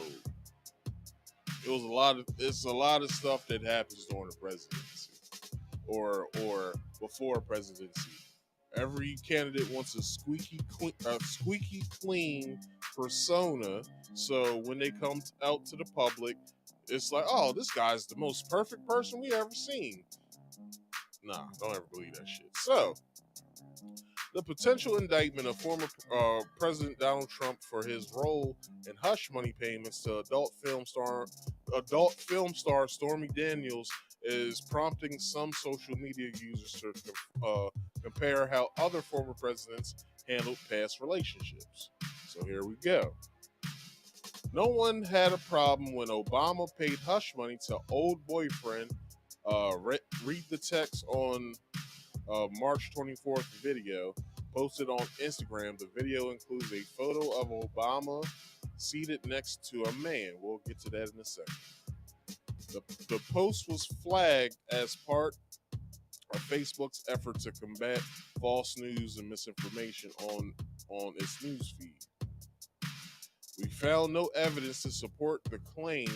We found no news reports, statements, or allegations about hush money payment for Obama to a male lover, right?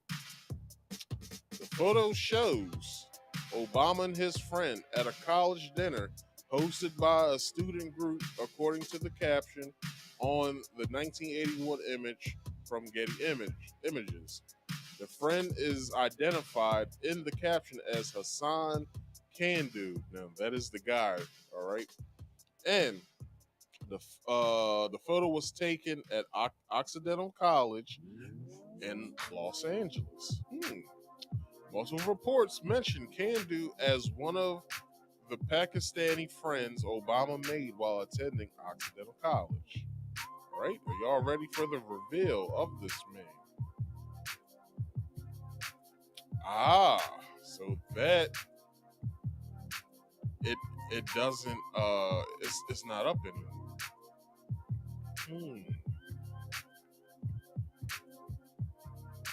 That's strange.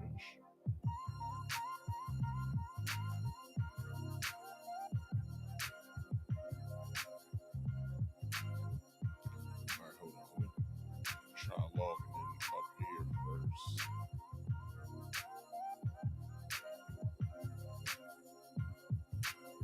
Okay, next. Log in.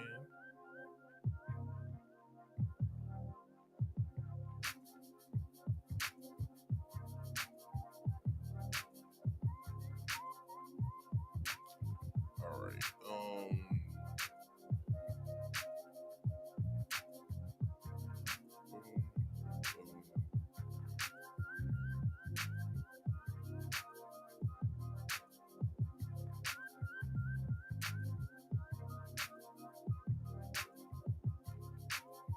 All right, fuck it. I'll just show you guys from here. I don't know how I'm gonna show you guys, but matter of fact, let's get out of here. Let me what's his name? Hassan Candu. Hassan Candu. So let me just highlight the name, and then I'll just do a search from there.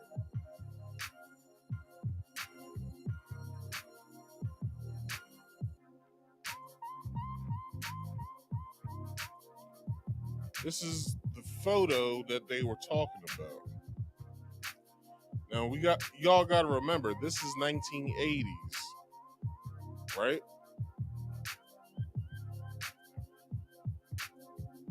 This mustache that Hassan has is very 1980-ish gay man. That's what some, not saying all, some 1980s gay men. If you guys look at the documentary that's on Netflix, I believe, about the Studio 54, right? If you watch that documentary, you will see how some of the gay men looked, and most of those gay men had mustaches and wore their shirts just like that.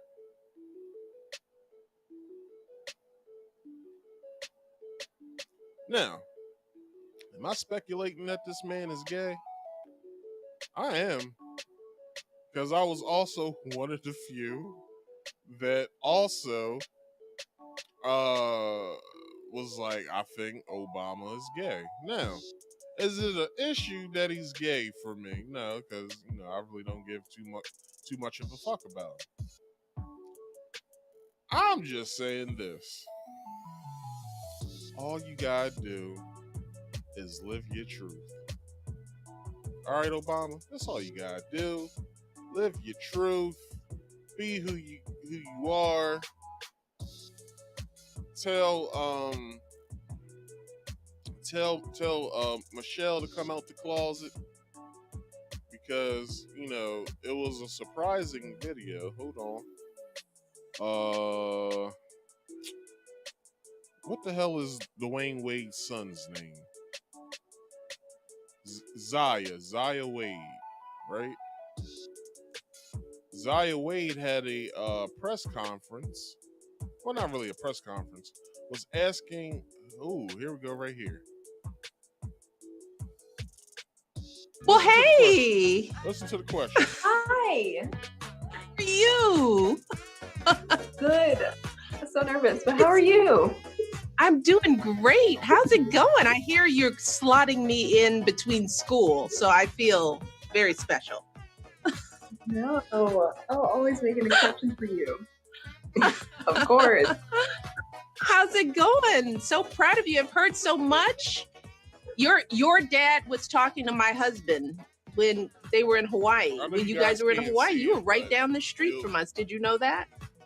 No, I did not. Oh, he didn't. He didn't say anything. So we've heard, Apparently we've not. already heard so many great things about you. Oh my God. What's going on? Tell me, what's on your mind? I'm like, Damn. Well, hey. All right, hold on. It's around here somewhere. Let's see, where is it? Okay. Boom. Here we go, right here. We've heard, apparently not. we've already heard so many great things about you. Oh my God. What's going on? Tell me, what's on your mind? I'm like, I'm just like nervous, but really excited. Don't be nervous. It's like, I'm meeting an idol. I'm literally meeting an idol. Now listen to the But question. like, just preparing for this moment for so long. But I'm very excited today. Question already. Yes. I also get to miss one of my classes, so you know. Well, tell your teacher, ask your teacher for forgiveness from me. 1 second. Because you're doing me a I favor. definitely don't make the exception. Yes, Make the exception. tell your teacher thank you. I guess. Of course I will. Well, what's on your mind? What do you want to know? What do you want to talk about? Yes, I actually do want to talk to you about. I wanted to ask you one question about your book, which, by the way, I have read and I love it. Here's the question right Fine. here. And yes, so I wanted to ask you, what advice do you have for teens who want to be themselves and thrive like you have and currently are? Yes, I actually do want to talk to you about. I wanted to ask you one question about your book, which, by the way, I love it. Teens who want to be themselves. I have read. What advice do you have for teens who want to be themselves and thrive like you have and currently are? What advice do you have for teens who want to be themselves and thrive like you have and currently are? What the fuck does that mean? What advice for teens? Let me let me say the question.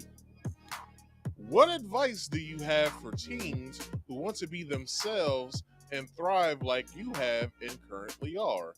Look at Michelle Obama's response. Well, like you have and currently are. Don't deflect, bitch.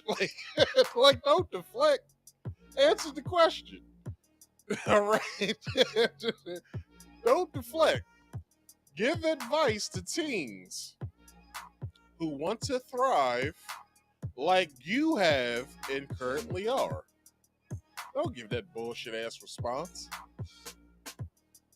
Come on, yo. What you think I woke up yesterday, motherfucker? You think I woke up yesterday? Now, what the fuck did that question mean?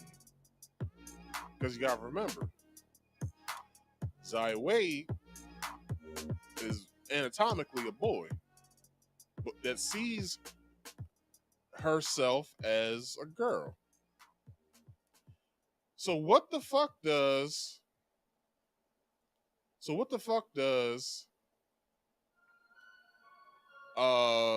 let's play it over. Let's play it over. Right here. Teens who want to be themselves and thrive. What advice do you have for teens who want to be themselves and thrive like you have and currently are? Why was there a pause? Michelle Obama looking there like, you little bitch. All right, I'll play. Well, like you have and currently are.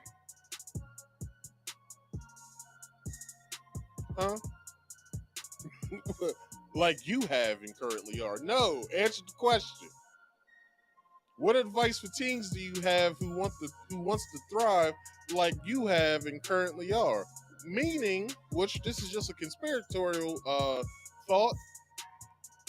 What advice do you have for trans kids to thrive like you have and currently are? Let me not bring up that Ellen video of you dancing. Let me not bring that video up, because the speculation behind that, Jesus Christ.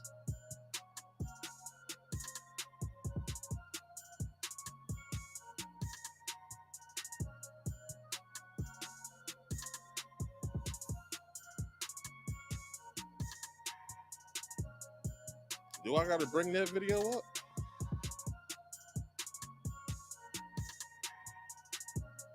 Here we go. I'm gonna mute it. Hold on, I'm gonna mute it.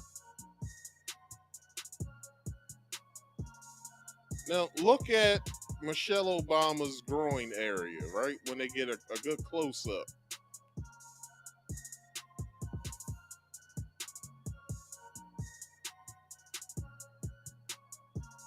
Come on, yo, don't do that to me.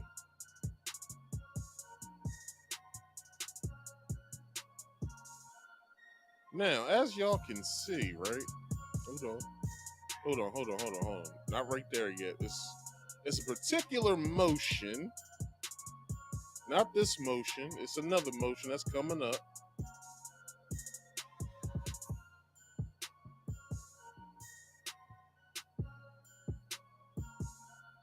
Oh, come on. They're not going to show the whole thing? All right, let's do it from the Ellen show itself. All right. Boom. Was they dancing here already? Okay, wait a minute. Here we go. Well, get to the goddamn dance already.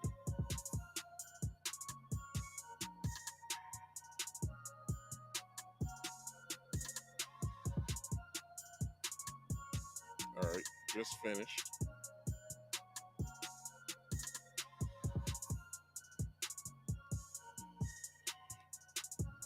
Did y'all see it?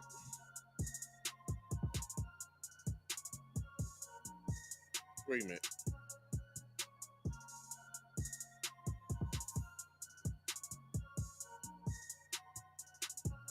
What was that? Did y'all see that? It's right in this area. Looked like something was flopping around in there. Hold on. What the fuck is that? Oh, Marcus, that just could be her pants. What is that? What's that? Let me zoom in on it. Because y'all can't see it. Oh, Marcus, she got loose pants on. Hold on. Let me back this up a couple frames.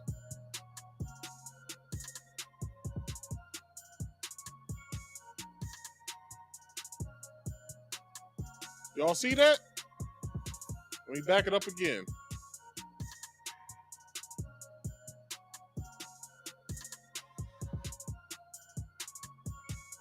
Did y'all see that? I'll back it up again. This will be my last time doing it. What is that? What is it? What is it? You know what I mean? Like, this is the conspiratorial shit that you know, you go down rabbit holes and shit. And you gotta ask yourself, like, did I see what I thought I just saw, or am I just bullshit? And half the time you're like, man, I'm just bullshitting. Like, but did I just see that? Now y'all got to ask yourself, did I just see that? Yeah, y'all just saw exactly what I saw 7 years ago, I believe it was. 7 years ago. And I was questioning myself. I said, did I just see what I think I saw? How did this match with David Arquette? Like, I'm not too sure. But then, you know, with further research, you know, with Obama stating how he feels about men, and then, you know, him and it's altered pictures of Michelle Obama looking like a dude, and people asking. It was some reporter. Reporter asks about. Hold on. Reporter asks Obama about relationship. Right? Okay. I don't know if this is it. We had your wife Michelle on the show. That's not it. How I tracked down Barack Obama's former girlfriend. What she told me biographically. Okay, so we're not going to get into that because we read his statement. Barack Obama on his relationship with Michelle still helps to be out of the White House.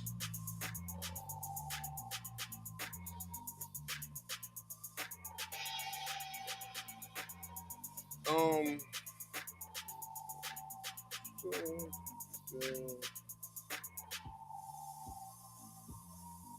can't find it. But you also have to remember Joan Rivers. Joan Rivers told a joke, two jokes really.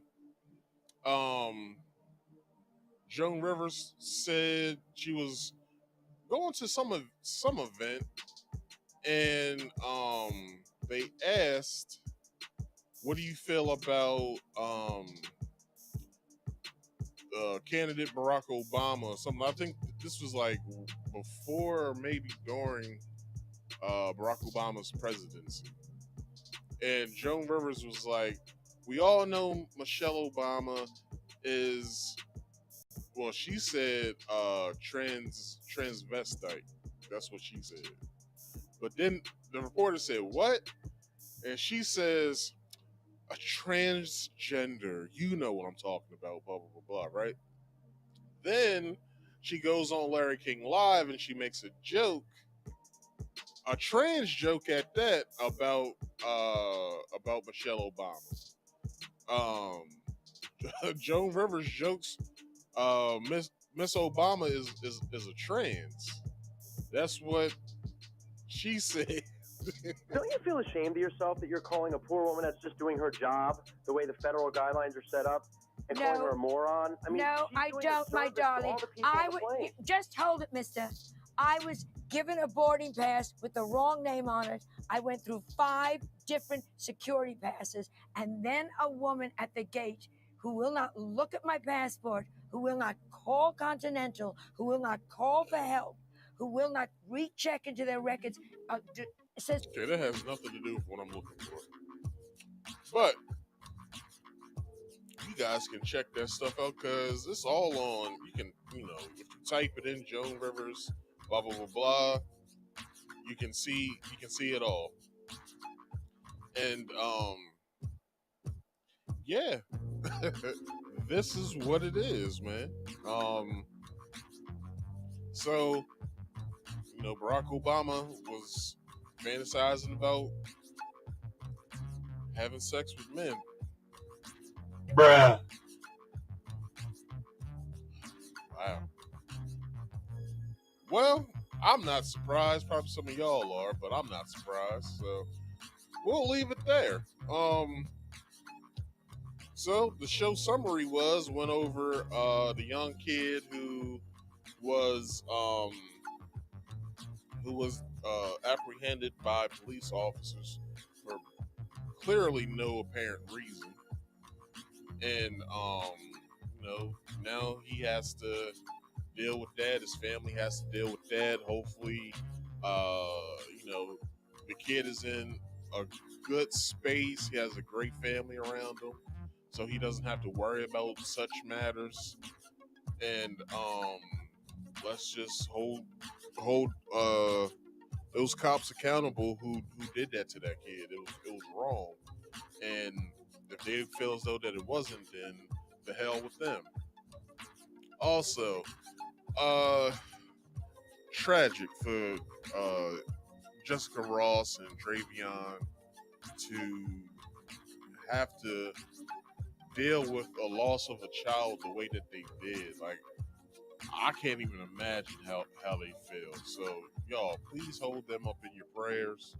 Also, the teacher from Texas, please hit me up on Twitter. It is at Marcus Speaks 25, I believe.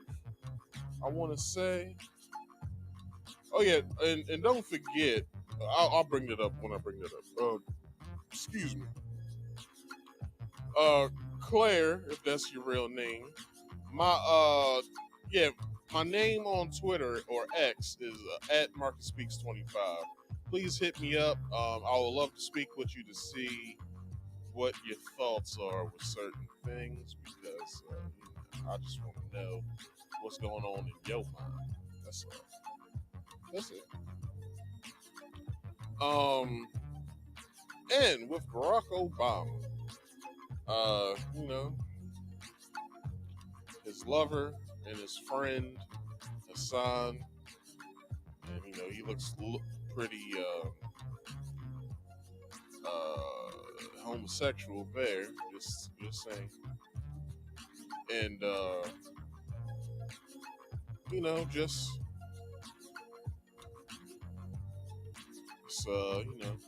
he him and wow, he even holds his damn legs like a woman when he's sitting. Check this shit out. Hold on, where am I at? Check this shit out. That's Hassan on the right side. Why you got your legs like that, homie? What's this? Frontline interviews. Sahal Siddiqui. That looks like the other guy that he was involved with, but I can't pinpoint it. I need a different picture of the guy. This is the other guy. Yeah, this is the other guy I saw him hugged up on. This fella right here, Sahal Siddiqui. This dude right here.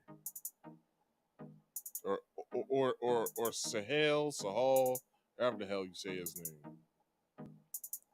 That's another guy I saw him hugged up on. So, maybe the rumors were true. Maybe Obama slipped his anyway. Bruh. Anyway, with that being said, people, let's get on out of here. How about we do that? Or I piss anybody else off. Every Friday I do this here podcast, Marcus Speaks Live, sorry. Marcus Speaks Live. You can catch me every Friday at 8 p.m. Eastern Standard Time. Also, don't forget, come and check me out. Also, if you could, please subscribe to this here channel, Marcus Speaks, and do yourself a favor. Go to the Rumble link in the description box. Please hit that Rumble link and follow me over there. I believe I need 15 more subscribers over there. The simulcast to both YouTube and YouTube and Rumble. I don't even know if Restream, the program I'm using, has Rumble as an option yet on there. I might have to put it in as a custom RTMP that it does. So I would have to do that. But with that being said, I would love to start doing that. So please, if you could, go over to Rumble. I believe I have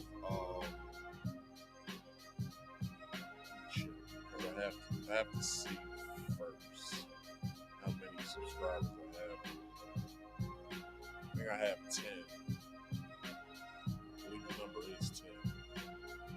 Yeah, I have 10 followers over there. So if y'all can do me that one favor, go over there, hit me up. I have 10 followers. The next 15 allows me to start streaming over there, so I can start having people come and watch over there on Rumble as well. Also, where am I at? If you ever want to come up here and come talk to me, you can.